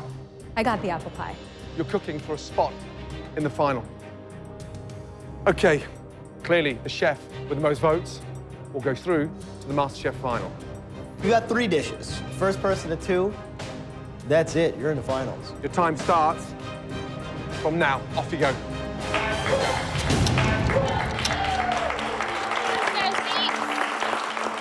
I heard clam chowder, I heard veal milanese, and I panicked for about a split second, and then I realized I know how to do this. I can completely do this. This is not going to be a problem. There's no middle of the road. There's no bottom 3. There's no top 3. You win or you lose. Sheets, I'm sending you home to Chicago. So pack your bags. This is it. It's game time. One of you's going home. One of you's going into the first ever MasterChef final. I've never made an apple pie before. And having to do so in front of my mother, who can cook 14 in 5 hours, blindfolded with one hand tied behind her back, I'm a little nervous about it. It's just not what I do. What are you going to put in there? What are you flavouring the apples with? Oh, I'm using star anise. Star anise, nice. A little lemon juice, brown sugar. That's it. You know, the apples for apple pie is a simple dish. It has to speak for itself. And also with the pastry, is it a buttery pastry you made or very rich? It's buttery, but it's not too buttery, because if it's too buttery, it's very difficult to work with. But it's buttery. It's definitely not a low-fat dessert. If I have a thing that's a dessert, it's apple pie. So I was very, very confident. 90 minutes left. Good job, good job. All right, people, let's go. Next one. The fact that Cheadle's got the bottom already lined, she's working on the top right now. Perfect. Here we go. Get it in. The apples are cooked, they're all in the shell, and they're gonna be going in the oven. And that you're still having trouble making the first layer it scares me. You guys know I don't bid. I know, but that's you got to figure this out. Yep. You're in a tailspin now. Chantal and David, those pies should be in the oven by now. All right, get that thing in. Let's All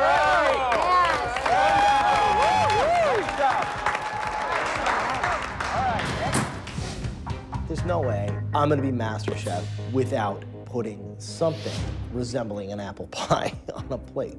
So, you know, I took my broken crust and I formed it in a little ramekin, put about an apple's worth of apples in the middle, did the same crumb top that my mother always does. Looks great from here. And my little tiny little apple pie is pretty much done. Yeah, Dave. All right, Dave. Good job. All right. Right, 1 hour gone, 1 hour left. 3 stunning dishes. One of you will be leaving MasterChef. One of you will be going straight through to the MasterChef final. Make sure you got a stunning, delicious clam chowder. While Cheadle seems to have the advantage with the traditional apple pie, she'll need to win 2 of the 3 dishes to move on to the final. On the 3 dishes that you've got to do, what's the weakest element? What one are you most worried about? I think the clam chowder. Clam chowder. Yeah, the one that you have to taste. If there's one piece of advice to both of you, don't underestimate the saltiness of the clam naturally. Okay. Just be careful with the seasoning. Yeah. All right, Miller, you got 3 dishes that separate you from going on to the final and ultimately $250,000 and the title of MasterChef. Yep. How are you feeling about that? I am good. I have everything I need. What's the story with the chowder now? The chowder, I'm just cooking the potatoes down. Okay. I've got clam. That's the liquid from the clams? Yeah. Let me give that a whirl. That's really nice. Oh, if there's anything I know how to do right, it's clam chowder. Okay, I hope so. There's no way I'm gonna lose. New England clam chowder. Okay, so clams, what's the strategy on those? You're gonna steam them? Yes, in wine and water. Actually, what do you think of this idea? I was going to, for the stock, use shrimp shells for some flavor. Fabulous. Yeah? Smart. Okay.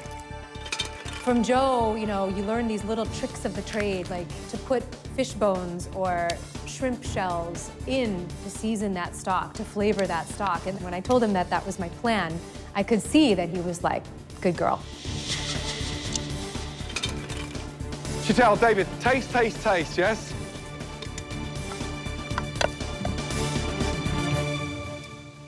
That's good. So there's only 20 minutes to go, yes? All right, come on. Keep it going, guys, yes? Make sure your pan's on. Get that pan nice and hot to get a good sear on the veal. Good. Come on, Chito. Come on. Don't stand there boiling veal. A completely different taste on a veal Milanese. I decided to go with the absolute traditional way of cooking this veal, which is you pound the veal, you bread it, you pan fry it. That is veal Milanese. At this stage in the game, you really want to show the judges all of the skills, techniques, and real knowledge of master cookery. Attempting to wow the judges, David breaks tradition and takes a huge risk by cooking his veal in the oven. Oh my God, what in the world? Wow, that is pretty ballsy. I'm that badass. Either that or out of your mind. You scored appropriately, that's all I ask. It's completely untraditional, and you could do it. You'd have to be a very skilled cook to be able to cook it through browning the outside. Yeah. You know, you'd lose the whole essence of it. But it's a big, big, bold move. Bold. You're the man! How do you know you've got that crisp when you cook it like that in the oven? And more importantly, it's not pounded. It looks like a veal chop. For one of you, this is your last 3 minutes now inside MasterChef kitchen. Come on, make it count. God. Chantel, these last minutes, normally the most disastrous for you. Yes. Stay calm, composed, and more importantly, use those minutes wisely. Come on, Chico, come on. In this semi-final, timing is everything. All 3 dishes must be completed and served together.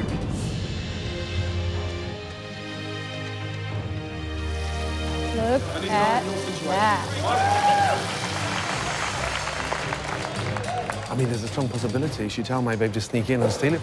I mean, she's cooking the veal perfectly, the right kind of time. Yeah, you can hear the sizzle in the pan. All right, Dave, you're looking golden. David, you're golden, buddy. Pretty. It's good, Chito, it's good. You got no time. You got less than a minute. Chantel, you have to plate your dessert. 45 seconds to go. Chantel, we've got to get in here. Go. 10, 9, 8, 7, 6, 5, 4, 3, 2, 1, and stop. Well done. Really well done. David. Guys, you just spent the last 2 hours looking like professional chefs. Absolutely amazing. And just think, in previous challenges, we've had 1 dish with 90 minutes. Today, 3 dishes in 2 hours. Well done. Thank you, chef. Okay, first up, give me your best bowl ever of clam chowder. Being from Boston, I'm thinking there's no way I'm gonna lose New England clam chowder. Otherwise, they're not even gonna let me go home. This would be a huge upset. Little girl whose parents are from India, her clam chowder takes down New England boys' clam chowder. Oh my God. Okay, what I'm looking for is a rich, sumptuous, delicious, creamy chowder. Clams cooked perfectly. Chantel, Yes. what is it that's unique to you? What have you done to it? You know, when I was making the broth, I put in some shrimp shells to give it some additional flavor. I put some chopped parsley and a little bacon garnish. David, what should I be experiencing on your modern twist of a clam chowder? It should be a traditional New England-style clam chowder. I've used red potatoes, which should be cooked perfectly. And is that tradition in Boston that they drizzle extra virgin olive oil on top of a clam chowder? No, that's my own spin on it. Is that a combination of too much time on your hands? Or are you that ballsy to mess with tradition? Let's go with the latter. I'm gonna start with the one that looks the most traditional. Yours, Chantel.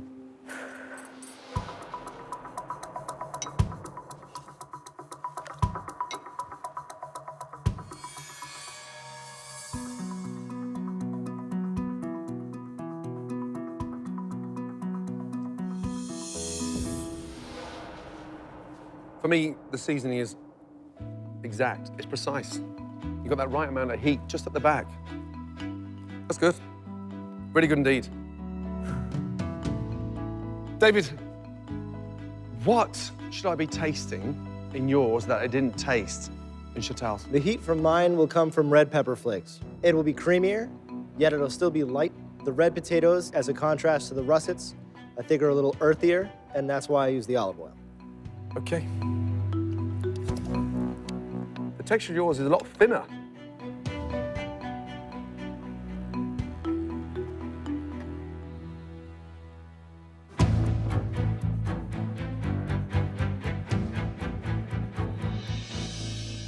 Clams are cooked absolutely perfectly. Thank you, Chef. This is a very difficult choice. They're both delicious.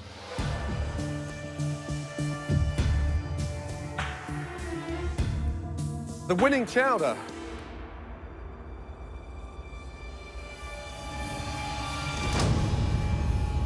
David Miller, well done. Absolutely delicious.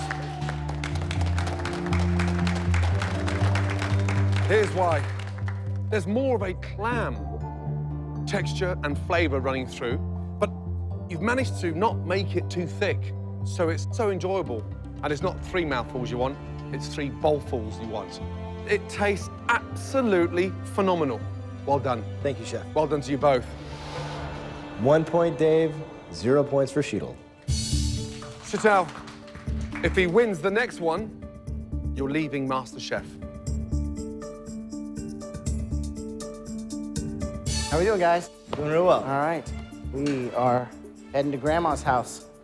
Apple pie time. Round 2, the apple pie. She does the traditional dish, or my take on it, which is not traditional. I don't have this apple pie. I'm going home, and apple pie is my thing. What apples did you use in your pie? All Granny Smith. See how it's just flaking apart on its own without, I mean, you look at it wrong and it breaks. You know? It's like it feels me coming. It's so completely unadorned. It's kind of beautiful in its simplicity.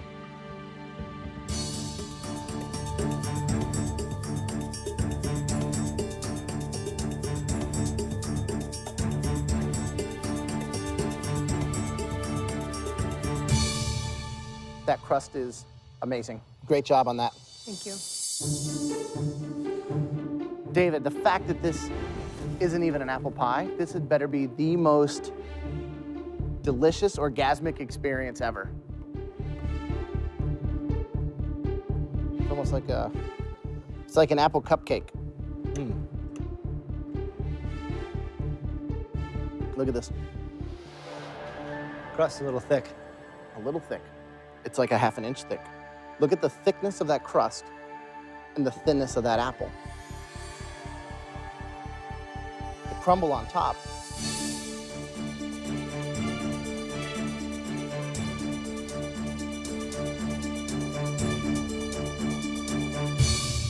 Is delicious. Really good job on that. So David, you had 1 point. You need 1 more to win and go forward. Cheeto, you need 1 point to stay alive in this competition. It's tough. The apple pie that I want to have another piece of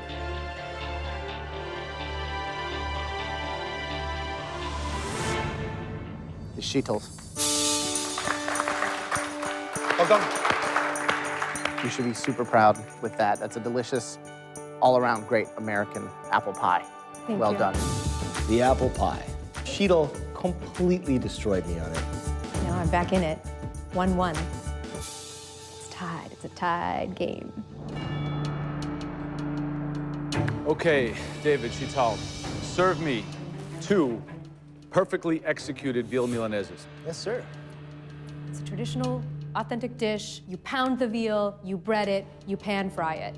That is veal Milanese. You think of Italian, and you think of Joe, and you know he's very deeply rooted in his traditions. Oh, just Joe. One guy gets me into the finals, or sends me home.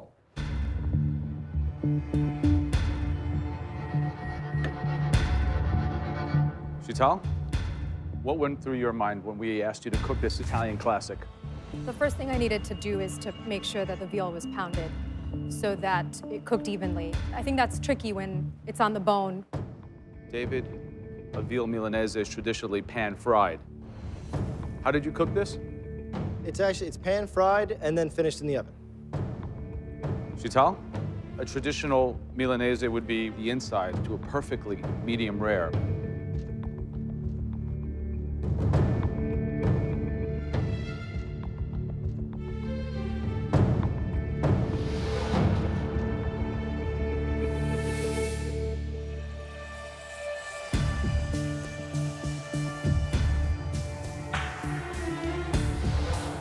Chital, yours is cooked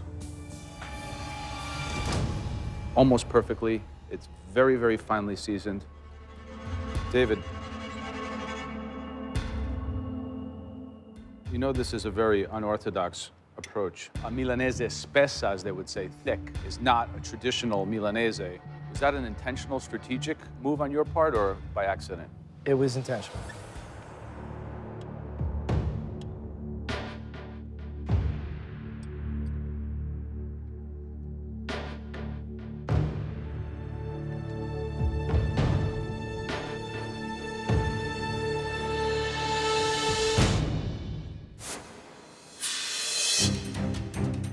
This is a truly difficult decision. A traditionally executed plate that's well done against one that takes the spirit of the dish and interprets it in this kind of innovative way. Well, they're gonna give it to her because it's flat, or they're gonna give it to me because it's absolutely cooked perfectly. The veal Milanese that I will choose. I'm like, just say what you're gonna say. Tell me what's gonna happen. Bravo, David Miller. Congratulations. Congratulations. Chital. Thank you. David, congratulations. Thank you, Chef. Chital, you've been amazing. From the first instant when you walked through those doors, you had my vote. That level of love, passion that you have with food doesn't end here. You must continue that journey. My experience here at MasterChef has been life-changing for me as a cook. These are the flavors, these are the spices of my childhood. I felt like I was in India tasting that. I have grown leaps and bounds. Chital, come here 2 seconds. What's the matter? I've never killed anything in my life. You can do this. Congratulations. I'm sure that crab is very, very happy to give his life for this dish. There are not enough words to convey how proud I am to have been part of such an amazing creative process. I've definitely grown as a cook, so I'm taking that with me, definitely. Chital, you've been amazing. Thank you. Don't take your apron off. You deserve to keep it. Thank you. Well done. Thank you.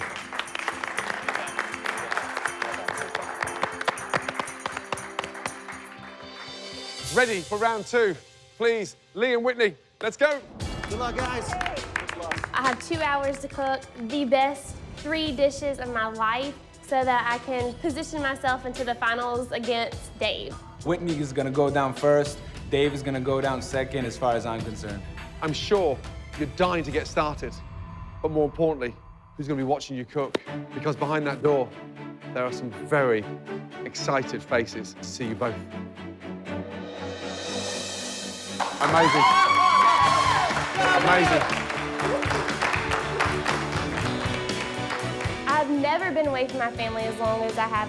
And just to see my family's faces, it was just amazing. Lee, happy to see your girlfriend. I love you. And my best friend since we were 12 years old. Yes, there's one missing ingredient. And someone very special, close to your heart. Say hello to Hannah, your mum. All the way from Israel, she has made the trip to be here to wish you all the best in your semi-final. I've last seen my mom 9 months ago. I didn't imagine that she would come here all the way, but here she is, and I'm speechless. I'm so happy that she's here for this.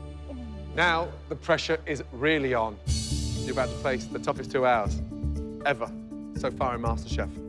Give your ladies a kiss goodbye. Whitney, say goodbye. They're not going far, they're only going up there. You'll be fine. Okay. Now that everybody's here, even your mother, are you ready? Absolutely. Whitney, are you ready? Yes. At just 22 years old, I'm like a butterfly and sting like a bee, and I'm ready for the competition. Mississippi student Whitney is the youngest semifinalist. I'm looking to win. While some of her savory dishes have been inconsistent, This could be the first time you're showing your age. her brilliant desserts have earned her the nickname the Pastry Princess. Your souffle was Perfect. absolutely perfect. And the winning dish, Whitney, well done. And made this young cooking prodigy a serious candidate for the title of America's first MasterChef. I mean, it's cooked by an angel. California bartender Lee has only been cooking seriously for a year. The first American Master Chef, that's what I'm here to do. His bold flavor combinations, elegant technique, and sophisticated plating style That's gorgeous. You've set the pace in MasterChef. have wowed the judges enough to win him several challenges. Lee, back to back. It's never happened before. But could his overambition It's not popping for me. And I just expect that you can come up with something exciting. cost him the MasterChef crown? Second place is not an option at all. Joe, what are you going to challenge them to make you? Today, you're gonna make a chicken parmesan. A unique dish.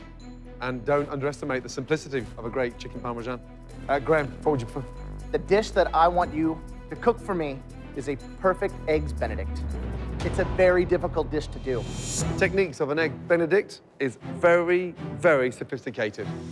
I'm looking for something with a wow factor. I challenge both of you to make me the most delicious cheesecake. That's right. I'm terrified of the cheesecake right now. Ready? Whitney, is it something you could do with your eyes closed, or is it something... I actually rarely make cheesecake. Wow. Are you ready? Yes. 2 hours to cook 3 stunning dishes, and your time starts from now. Off you go. In the second semifinal, the rules remain the same. 3 dishes, 2 hours, 1 winner. This is probably the highest level of pressure I've been through since this competition started. I won't lie, I'm a little nervous. Whitney is fierce. She's come a long way.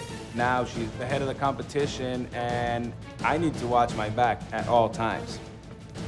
Lee has great creativity, and that's what something I think that the judges are really going to look at is his creativity versus my creativity.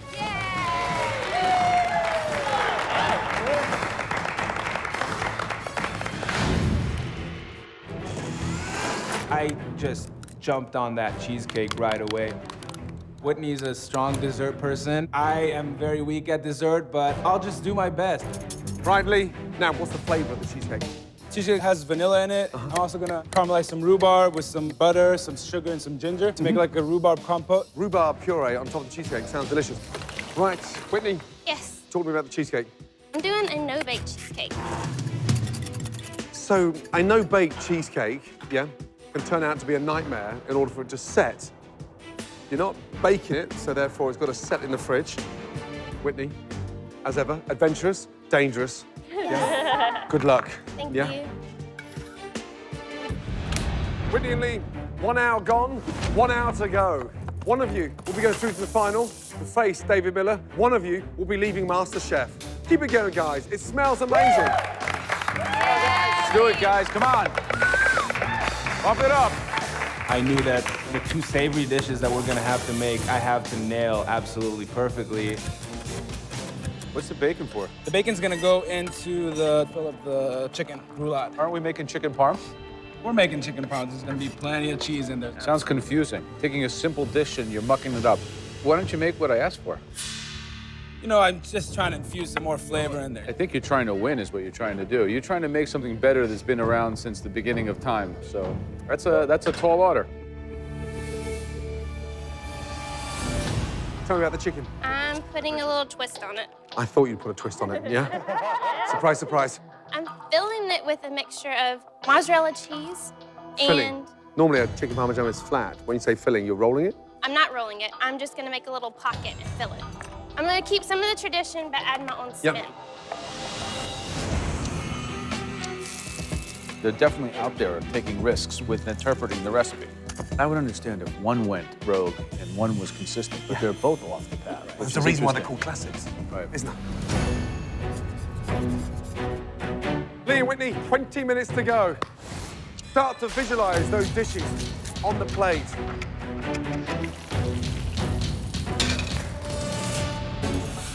With 2 of the dishes well underway, both contestants have to tackle a perfectly timed Eggs Benedict. How are we doing on my Benedict? The Benedict is gonna go over, instead of an English muffin, which I find boring, it's gonna go over like a latke, a potato pancake. Okay. And then the egg and the hollandaise. I think it's gonna go well. Eggs Benedict, what's the twist on that? Because there's bound to be one now. Yes, I'm gonna do a grit cake. A grit cake, as opposed to the... As opposed to the muffin. I took a southern twist to it and I made a grit cake. And I did an andouille sausage, which pulls to my like Cajun background. Hollandaise sauce. When was the last time you made a hollandaise? Never. Never. Never, ever, But ever. I mean, that's kind of the spin on everything because I haven't made a lot of things since I've been here. And it's all usually came out pretty well, so I'm not nervous. Yeah.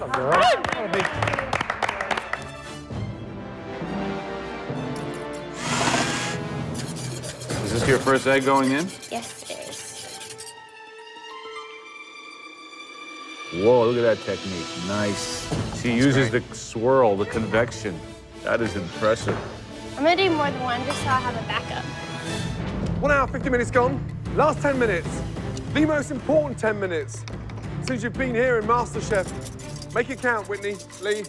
My mom, the fact that she's present, honestly, to me, means more than anything. And I'm ready to bring it. I am not giving up till I get this title under my belt.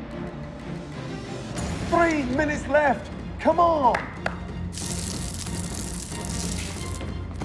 For Whitney, it's time to find out if her cheesecake had enough time to set in the fridge.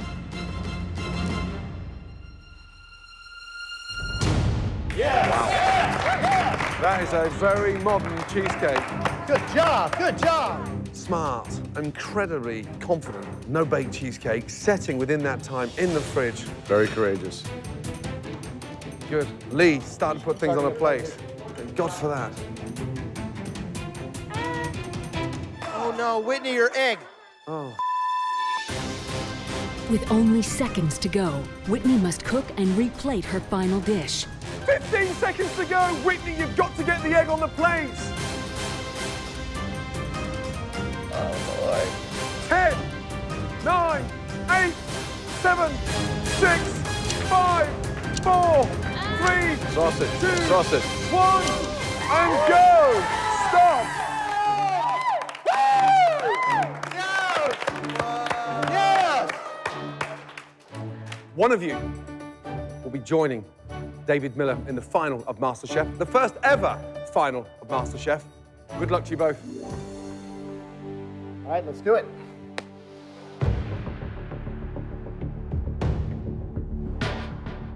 Whitney, why don't you describe your dish to me real quick? It's a southern take on an Eggs Benedict. I made a grit cake, pan-fried it. Then I added a little bit of Cajun andouille sausage. A lady after my heart with the whole southern flair kind of thing.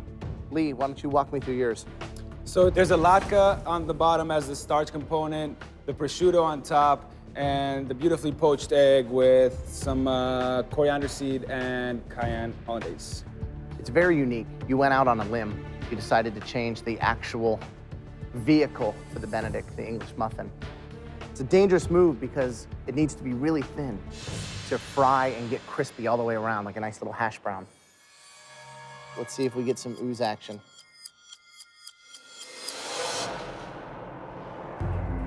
That's a pretty sexy poached egg, I must say.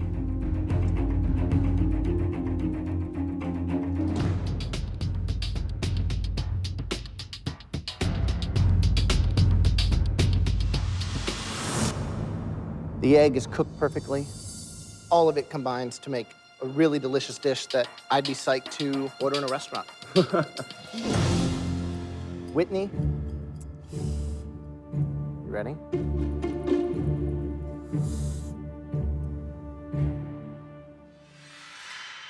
Pretty beautiful. Really nice cooked egg.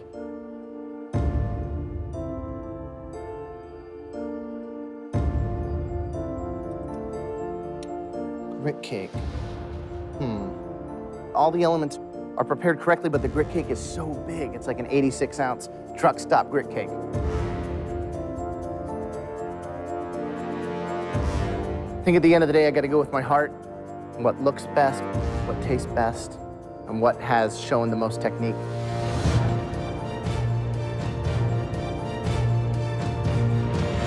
And Lee, that is yours. Congratulations.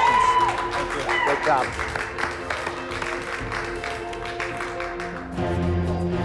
That's 1-0 to Lee. Whitney, if you lose this next plate, you're leaving MasterChef.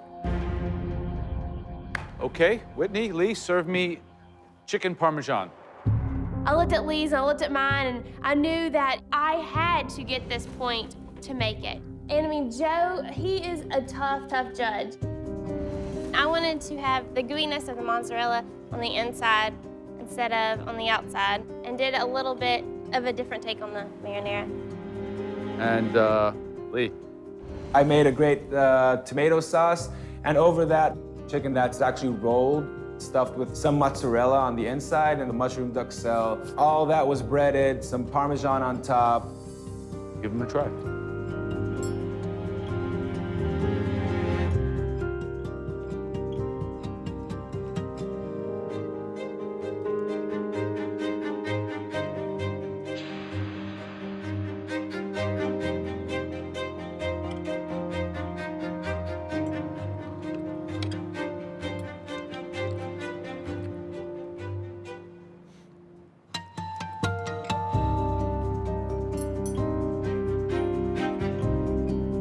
Lee, your dish is I think, impressing me. At first, I was kind of jarred and quite surprised that you would take such a risk. But on further inspection and on eating it, it kind of works in a way on my palate that I like. Although, kind of a strange interpretation. Whitney, your dish, although in appearance seems to be kind of rogue, getting the melted cheese, breaded fried chicken, and the fluffy tomato sauce.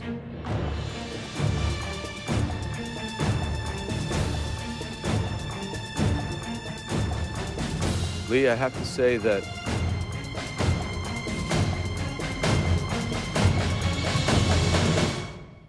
I got to give this one to Whitney. Congratulations. Excellent chicken. When Joe announced that my dish won, I was like, yes, you know, I still have a chance, and I know I'm gonna rock with dessert. Lee and Whitney, that's 1-1. Next, it's the battle of the cheesecakes. Lee, have you done enough to take down the pastry princess? I've done the most I've ever done with pastry and baking, and it's right in front of you, and I think it's delicious. Let's go. Lee and Whitney, please. Lee, that looks a classic baked cheesecake, New York style, topped with a rhubarb compote stroke puree. What else is inside the rhubarb? There's butter and sugar, obviously, and infused ginger. Whitney, explain the blackberries around the outside. What have you done with them? The blackberries have been cooked in a little sugar and just let them stew on the stovetop. The topping, I let sugar kind of almost come to a caramel, kind of like a brittle. Why did you choose not to bake a cheesecake and go with something that was just set in a fridge? I like the fluffiness that it kind of adds to this take on it versus the baked. What are you looking for inside that cheesecake?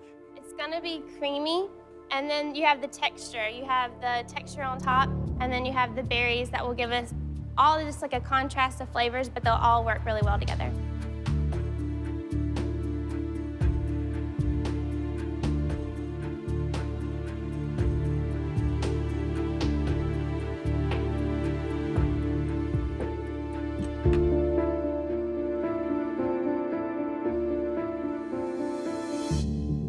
It's incredibly fragrant. There's a fresh vanilla bean in there. Right, Lee, what are you hoping for inside that cheesecake? It'll be lighter, definitely sweet, and some citrus hints from some lemon juice and a little bit of Grand Marnier. One bite of cheesecake is the difference separating you both right now.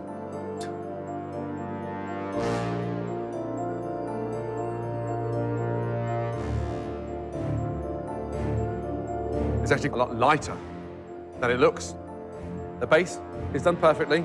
You pull that off, and it complements the tart sweetness of the cheesecake. Honestly, Lee and Whitney, this is the closest I've ever had to judge two dishes and to nominate one winning dish because they both taste superb. The person joining David Miller in the final of the first ever MasterChef. Congratulations to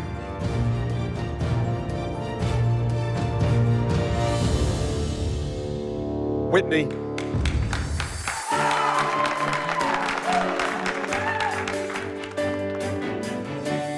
That cheesecake is unique. Texture, flavor, and with that modern interpretation, you took a huge risk and it worked. I'm definitely feeling proud of myself. Here I am now, going into the finals of America's first MasterChef, and this means the world to me. Lee, you've gone through one hell of a journey. That is an amazing cheesecake, and you know damn well you hold a future in this industry. That is a dish to be proud of. Can I have my mom just come and try my food? Please, having spent so long on an airplane, traveling 7,000 miles, I'd love you to come down.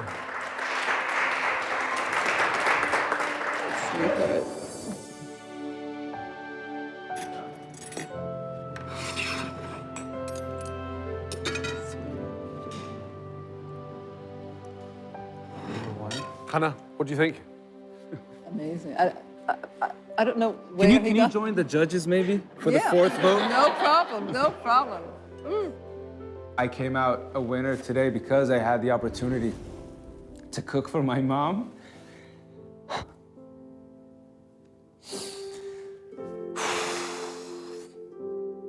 And all, competition aside, that to me means more than anything. And it just tells me that I am doing the right thing with my life. I'm so proud of you, sweetheart. Lee, it's been an amazing journey. Yes, it has, Chef. I promise you, you hold the most amazing future. Grab it with both hands. Thank you so much. Let's go, ladies. This whole experience just strengthened my belief that I did find my calling in life. I think this dish delivers on multiple levels. You talk like a chef. You're very passionate. Congratulations. It showed me that I have the potential, that I have the talent to really grab it and make the most of it. And that's exactly what I'm gonna be working on. You have gone from down here to jumping up to the top. You're a force to be reckoned with. This is the best and the most unique dish in the history of MasterChef. The education that I got from this whole experience is worth just as much as $250,000. It's David versus Whitney in the grand finale. These next 2 hours are the most important of your lives. They are about to cook the most important dishes of their lives, but only one will become America's first MasterChef. Amazing!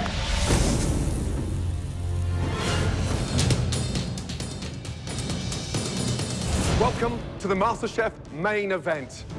It began with tens of thousands of amateur cooks across the country, hoping for a unique opportunity to be crowned America's first ever MasterChef. We're now down to our final two. Whitney, a 22-year-old student who's become a force to be reckoned with, can the pastry princess become MasterChef? I might be small, I might be young, but I'm fierce in the kitchen. That title is mine.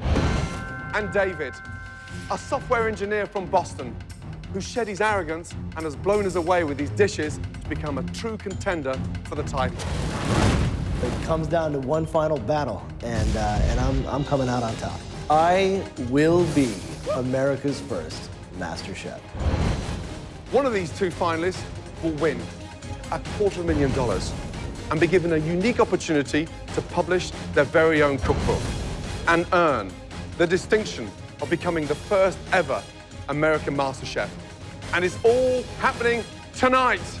Whitney and David, please go to your stations.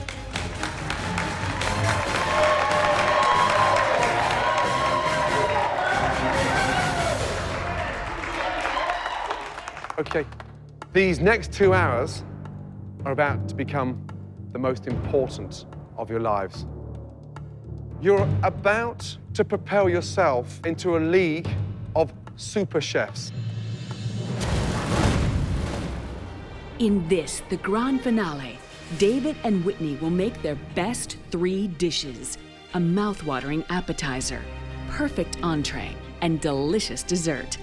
After tasting, Gordon, Graham, and Joe will decide which amateur cook will be crowned America's first MasterChef.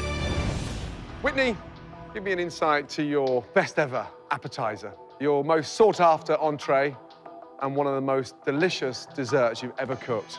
My appetizer would be a crispy corn cake topped with a black-eyed pea puree, a shrimp, and a turnip green pesto. The entree would be a country fried chicken, atop creamy collard greens.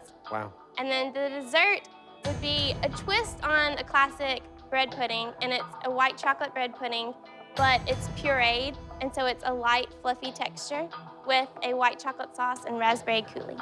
Dave. For the appetizer, it would have to be a scallop ceviche, served with a cream of fresh pea and mint soup. For the entree, you know, I've got to go with a beef Wellington. Wow. That's one of my signature dishes. I'm well aware. A tall order, and it took me a good few years to perfect. If it's done right, it's fantastic. I love your confidence, you know that. I absolutely love it. And for dessert? For dessert, I have to go with nectarine crepes. Wow. Again, another one of my favorite dishes. All 6 dishes sound amazing. You've already beaten a lot of deserving individuals along this journey. They would give absolutely anything today to be standing in your shoes right now. But don't take my word for it, take theirs.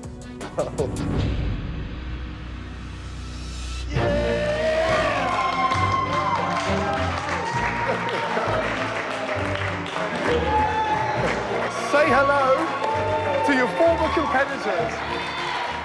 With the exception of Dave and Whitney, please, everybody, up there, let's go. Wish them luck.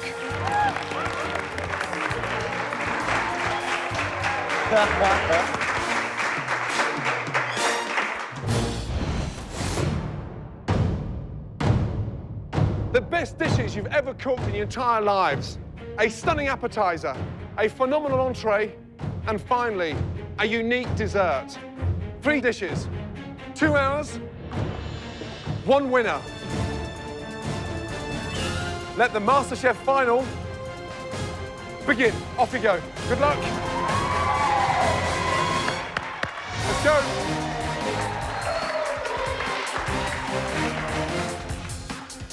I'm rooting for the girl who took me down, Whitney. I'm rooting for Dave. He was the person I was putting more stock into. I'm rooting for that Mississippi girl, Whitney. Whitney is gonna bring it for the girls down south. Dave is gonna be the one. I'd like to see Whitney win. I was rooting for Whitney. Nothing is gonna get in my way. That title is mine. I think I'm gonna do it. I think I'm gonna be America's first MasterChef.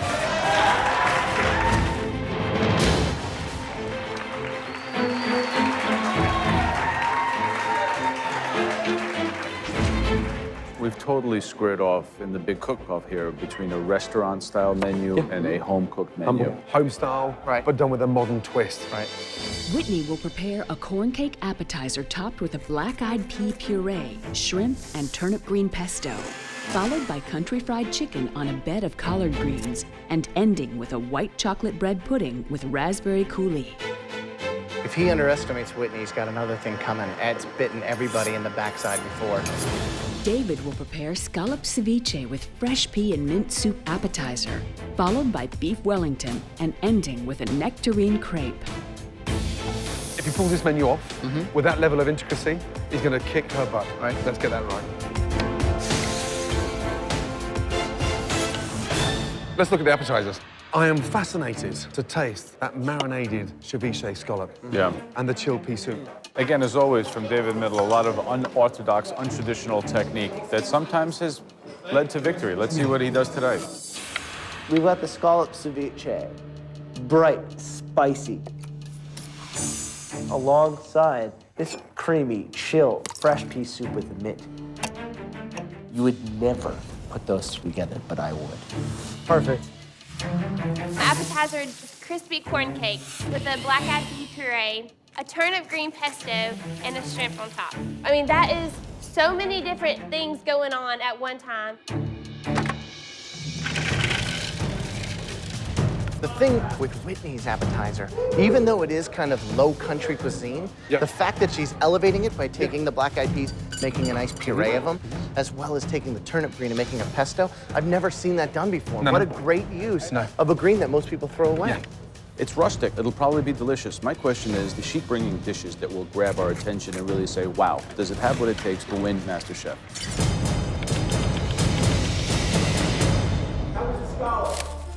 Good. They're fresh. If I start keeling over in pain halfway through, you'll know the scallops are no good. The scallop ceviche. But he's laughing and joking now. Let me know in 25 minutes what time it is. Yeah, look at the difference on their faces. One is so focused and so concentrated. The other one wants to play to the audience. Nice. Can you smell that?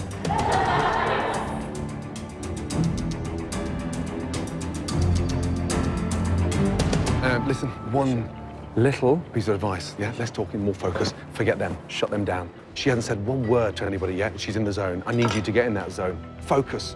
I know what you like when you can focus. You got it. Thank you, Chef. Okay, let's do it.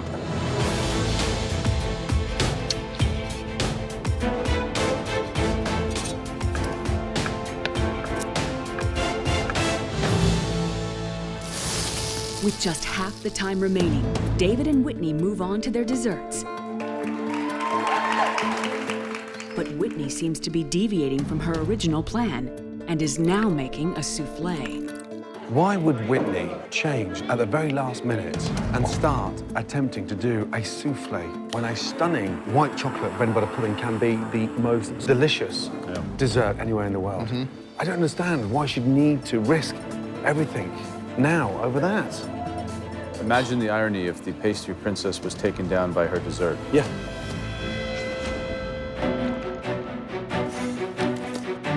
Stay focused, Whitney.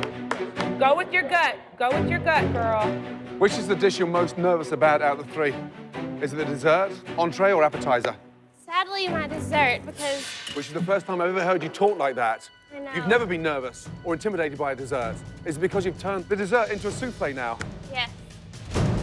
Souffles are so temperamental. They can overcook and then you're gonna have this really yucky texture, or you could undercook it and it could be a big gooey mess. If that doesn't work, yeah, it's gonna cost you $250,000. Oh, man.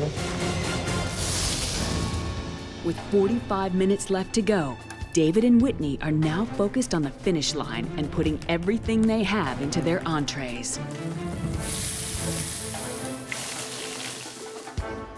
The great thing about chanterelles is that they're so firm and you have a great texture that when you sear, yeah, they get a beautiful caramelization and earthiness to them.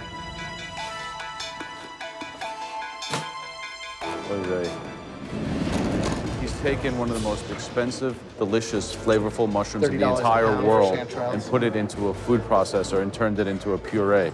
And lost flavor. And lost flavor. Oh my God.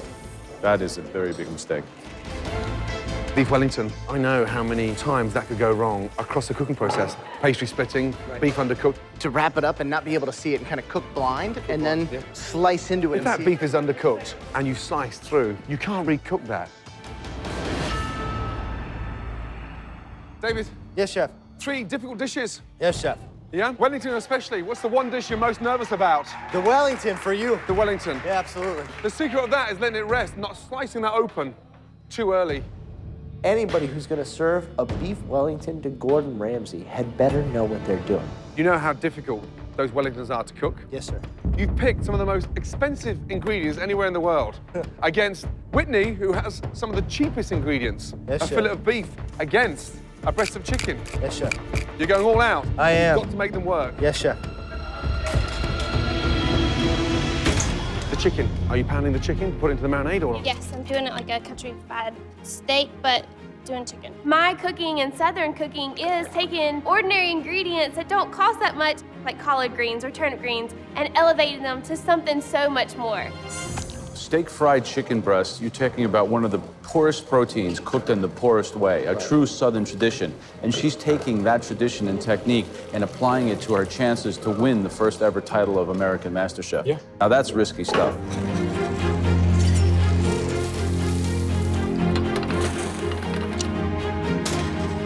For David, it's the moment of truth as he prepares to slice into the beef Wellington, a dish that took Chef Ramsay years to perfect. Come on, Dave. Come on, Dave. With $250,000 on the line, overcooked or undercooked, there is no turning back. How is it, David? Perfect! Way to go! 15 minutes to go. If there's anything that's going to take Whitney down, it is her time management skills. Every competition, she is down to the last 30 seconds. We're now with 10 minutes left in the first ever final of MasterChef. Keep it going, Whitney. Dave, come on. Keep it going. I am trying to hurry up and plate because I really want to make sure I have time to make my plates look beautiful. Run, baby, run. There's a lot riding on this dish that I was presenting to them, and it had to be amazing. Oh, wow. shoot. Oh, Whitney.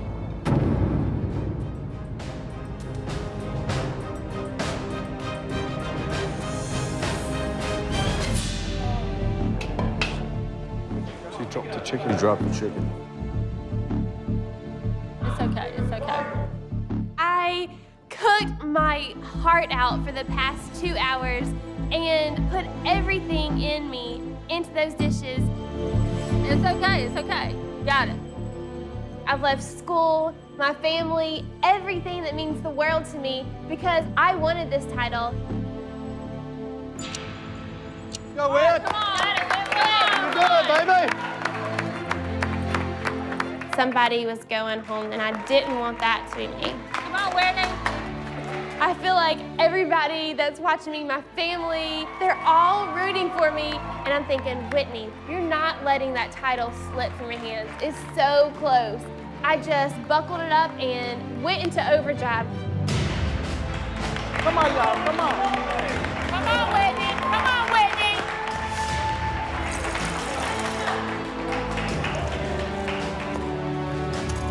You've got 5 minutes to go. The last ever 5 minutes in the MasterChef final. Come on, guys.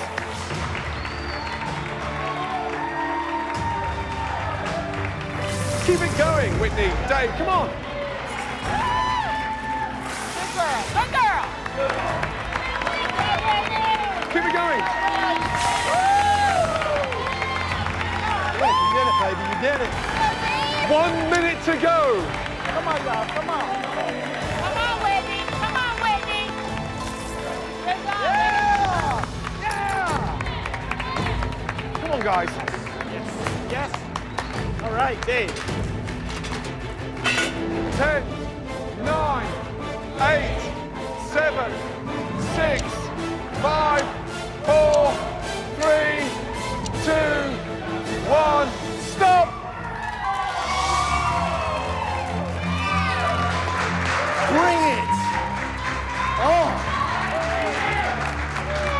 Good job, Whitman! Come here!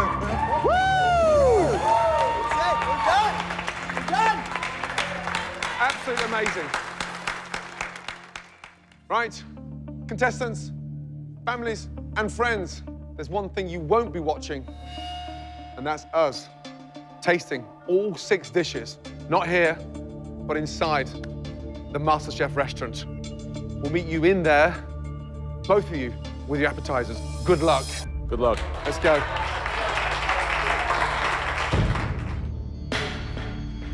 If you'd asked me 6 weeks ago whether or not I'd have the opportunity to win MasterChef, I would have said not a chance in hell. Sitting here now, in the final 2, I think I'm gonna do it. I think I'm gonna be America's first MasterChef. There's a lot riding on this one dish that I was presenting to them because I seriously want that title. Like, I want it so bad. Whitney and David will present the 3 courses 1 dish at a time for the judges to taste. The finalist with the best overall meal will become America's first MasterChef. What a phenomenal 2 hours. Well done. Thank you, Chef. To you both. Good job. Okay, appetizers, please.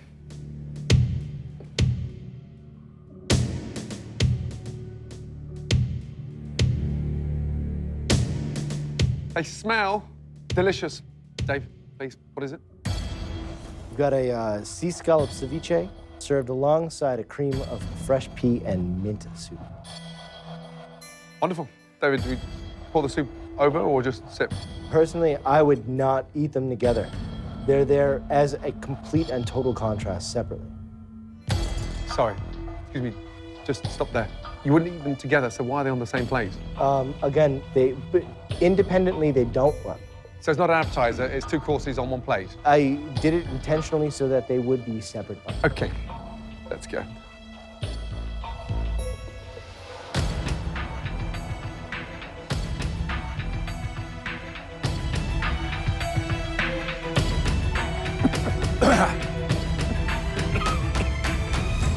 Just run through what exactly you've put in the bottom of the shot glass with the scallops.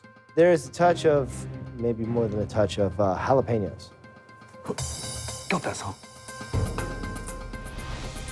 Okay. Whitney, describe your dish, please. I have a crispy corn cake, and on top is a black-eyed pea puree with a turnip green pesto and shrimp. Do you think that some of these ingredients that you put here are a little bit unorthodox, kind of the combination, or is it all make sense in your mind? When you taste it, you'll taste the different flavors, the textures, and I think they all really work well together. How did you cook the shrimp? I made almost like a crab bowl, seasoned the water with salt, add onion, and then dropped it in there to add flavor. I wonder if these shrimp are actually cooked. How long did you boil them for? I boiled them for about 3 minutes. Thank you, Whitney. Thank you, David. Next, bring us both your entree, please. Thank you. Let's start off with Dave, shall we? I like the heat. I mean, maybe it's a personal thing, but it's fabulous contrast of acid and base. It's textbook. And that contrast on your palate is very, very intriguing and ultimately very powerful. But hold on, the jalapeno pepper is way too powerful. I think the dish in its presentation and the concept really works. It's like a yin and a yang. It's very powerful. It stops you in your tracks and say, wow, someone's really thinking about flavors in my dining experience here. My big question is, why was he so lacking in confidence and telling us not to eat it together when you serve it together? I think that his confidence is a front. He's an intuitive cook. He can put it on the plate. I don't think he can communicate it well, and I think in this high-pressure scenario, he's breaking. He's cracking. That is a better appetizer than you will get in most restaurants. Okay. Witness, black-eyed pea puree, delicious, and it's quite a invention to have the balls to puree that. The corn cake looks perfectly griddled. Seasoned nicely. Seasoned nicely. This is true Southern food. She's trying to elevate it to a different level. But if the shrimp had been cooked more, this could be a delicious dish. Both dishes have got highs, yeah, and lows. Very tough.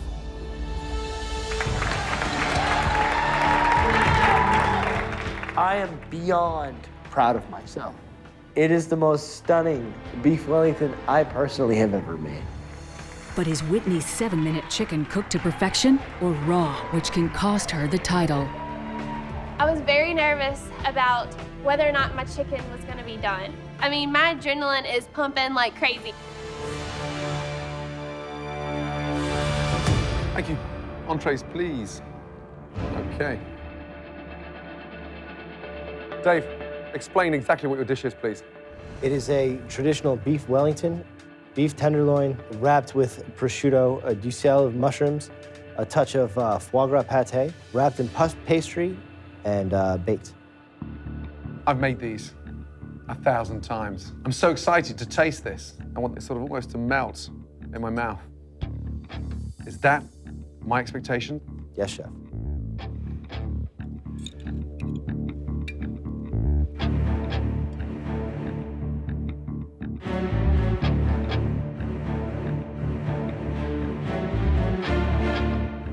Beef, seared beautifully, seasoned perfectly.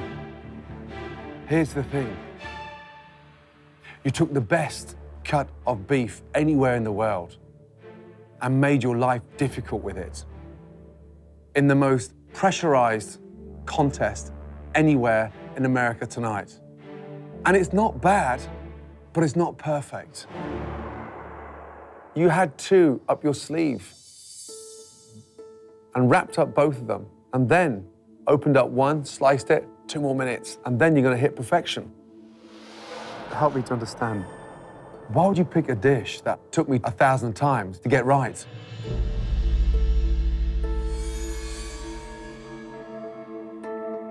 You're good enough to be perfect. That's what I tried to say to you earlier. Use your time wisely. I've seen you focus in a way that is so admirable. David, I can see the regret welling in your eyes. And don't do that. A ton of technique involved in that. Whitney, talk us through your dish. I have a pan-fried country fried chicken over creamed collard greens. When I get my excitement watching you cook, at the age of 22, you've got something that all three of us can never teach you. You have an amazing palate, and that's why you're standing in the final of MasterChef. What I'm more nervous about is pink chicken. You had 7 minutes left, and you dropped the original chicken. Cooking a chicken breast in 7 minutes is virtually impossible. Is this one cooked? Yes. Because if that's raw, we cannot taste this dish. How do you know that chicken is cooked? I mean, I don't know, but... You didn't even touch it before it went on a plate.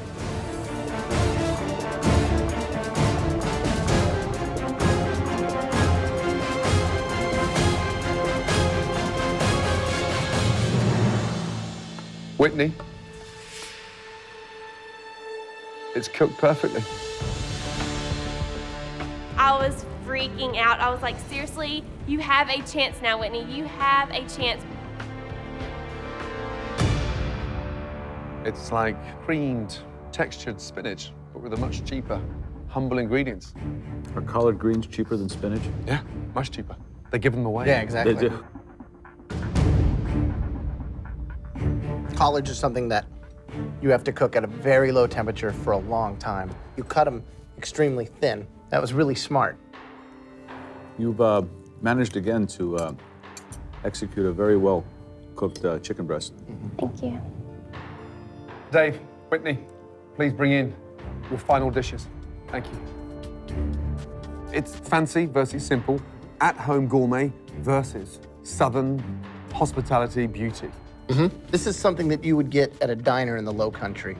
And Dave's is something that you would order at a very fine restaurant in New York City. So again, it is the culinary civil war, North versus South. That dish has got great potential. There's no two ways about it. He just needs to make it another 500 times before he perfects it. Right. The buttermilk chicken. Unbelievable. Unbelievable. And she did it with 7 minutes to go. Right. Ready for dessert? Yep. Let's do it. I didn't think about anything else. Even though I knew how important this was, I was like, you're not letting that title slip from your hands. It's so close. It comes down to one final battle, and I'm coming out on top. Right. Dave, what is that? It is a nectarine crepe Suzette style. Talk to me about the nectarines. What did you do? Sauteed them in butter and brown sugar and flambéed with cognac. The secret of a good crepe is the color and the thinness and the texture and, of course, the filling. Crepes, nice and thin.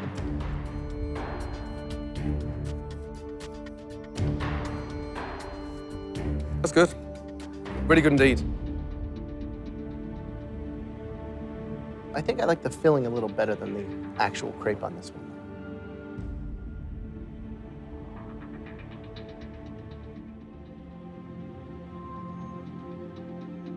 C'est très, très bon. Very good. Merci. Whitney, what is that? It's a white chocolate bread pudding, but I put my own spin on it and made it more of like a souffle, and I have a white chocolate sauce with a little bit of raspberry coulis. First thing I got taught in Paris was never, ever turn out a souffle out of its mold. Why would you turn out a souffle? I wanted it to be able to eat it with the sauce. It's a take on somewhat of a souffle, but more of a bread pudding style. The texture is moist in the center.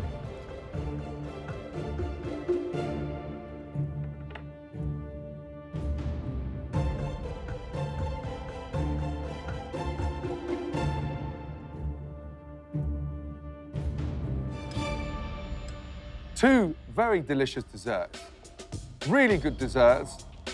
And now we have some serious thinking to do. Next time you see us, we'll be announcing the winner of the first ever MasterChef. Go back through the kitchen. Well done. Thank you very much. Good luck. That ended on a high.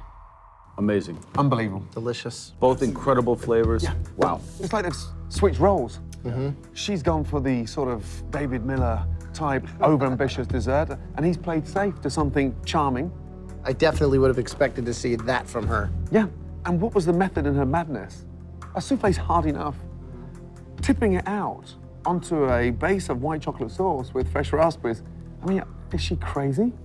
Based on their 3 dishes, the judges must now decide who is the first ever American MasterChef. I think David really excelled with the appetizer course. Intelligent plating, real restaurant-y style food. Very chefy, very, very ambitious. Very ambitious. To serve an appetizer in 2 shot glasses with that kind of creativity, you know, only a professional chef would attempt to do that. The thought process behind it was light years ahead of what Whitney put up.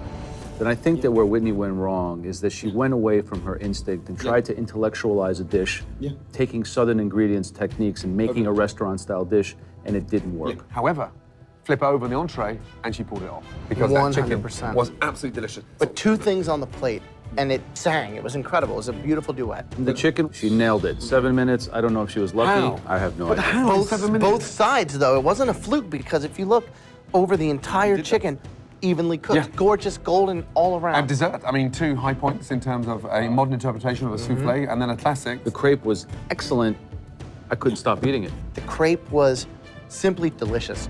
Whitney's souffle, I've got to give her incredible credit for attempting a souffle in the final. The actual cookery and technique that's involved in this, I thought it was an amazing example of taking something and making it better and more modern. More modern. Unfortunately, there can only be one master chef. Okay, let's go. The title of Master Chef means the title of lead software engineer goes out the window. It is a chance to break through into a bright, new, and exciting world. And to be fast-tracked into that position is a dream. This is my biggest dream ever. I'm just a small town girl, and my dream is to really have my own catering business. So becoming America's first Master Chef will change my life completely.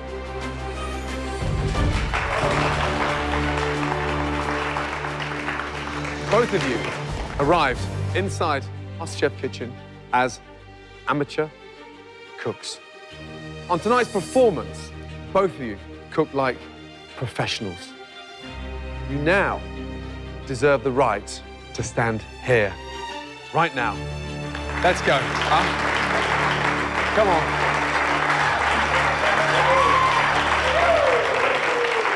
Well done to you both.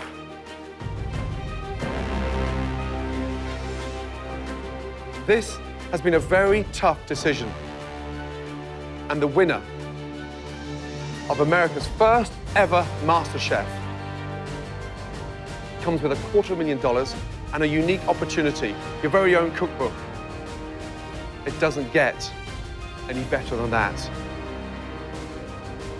And that person is the winner of America's first ever MasterChef. Goes to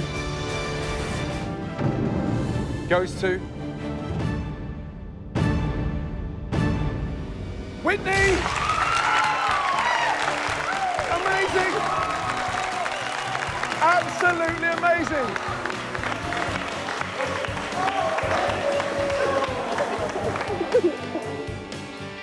I'm so excited, and I just really want to tell everybody that, you know what, if you have a dream, go after it. My dream was the title of America's First MasterChef, and I cannot be any more happy than I am right now. Whitney, you're not allowed to drink.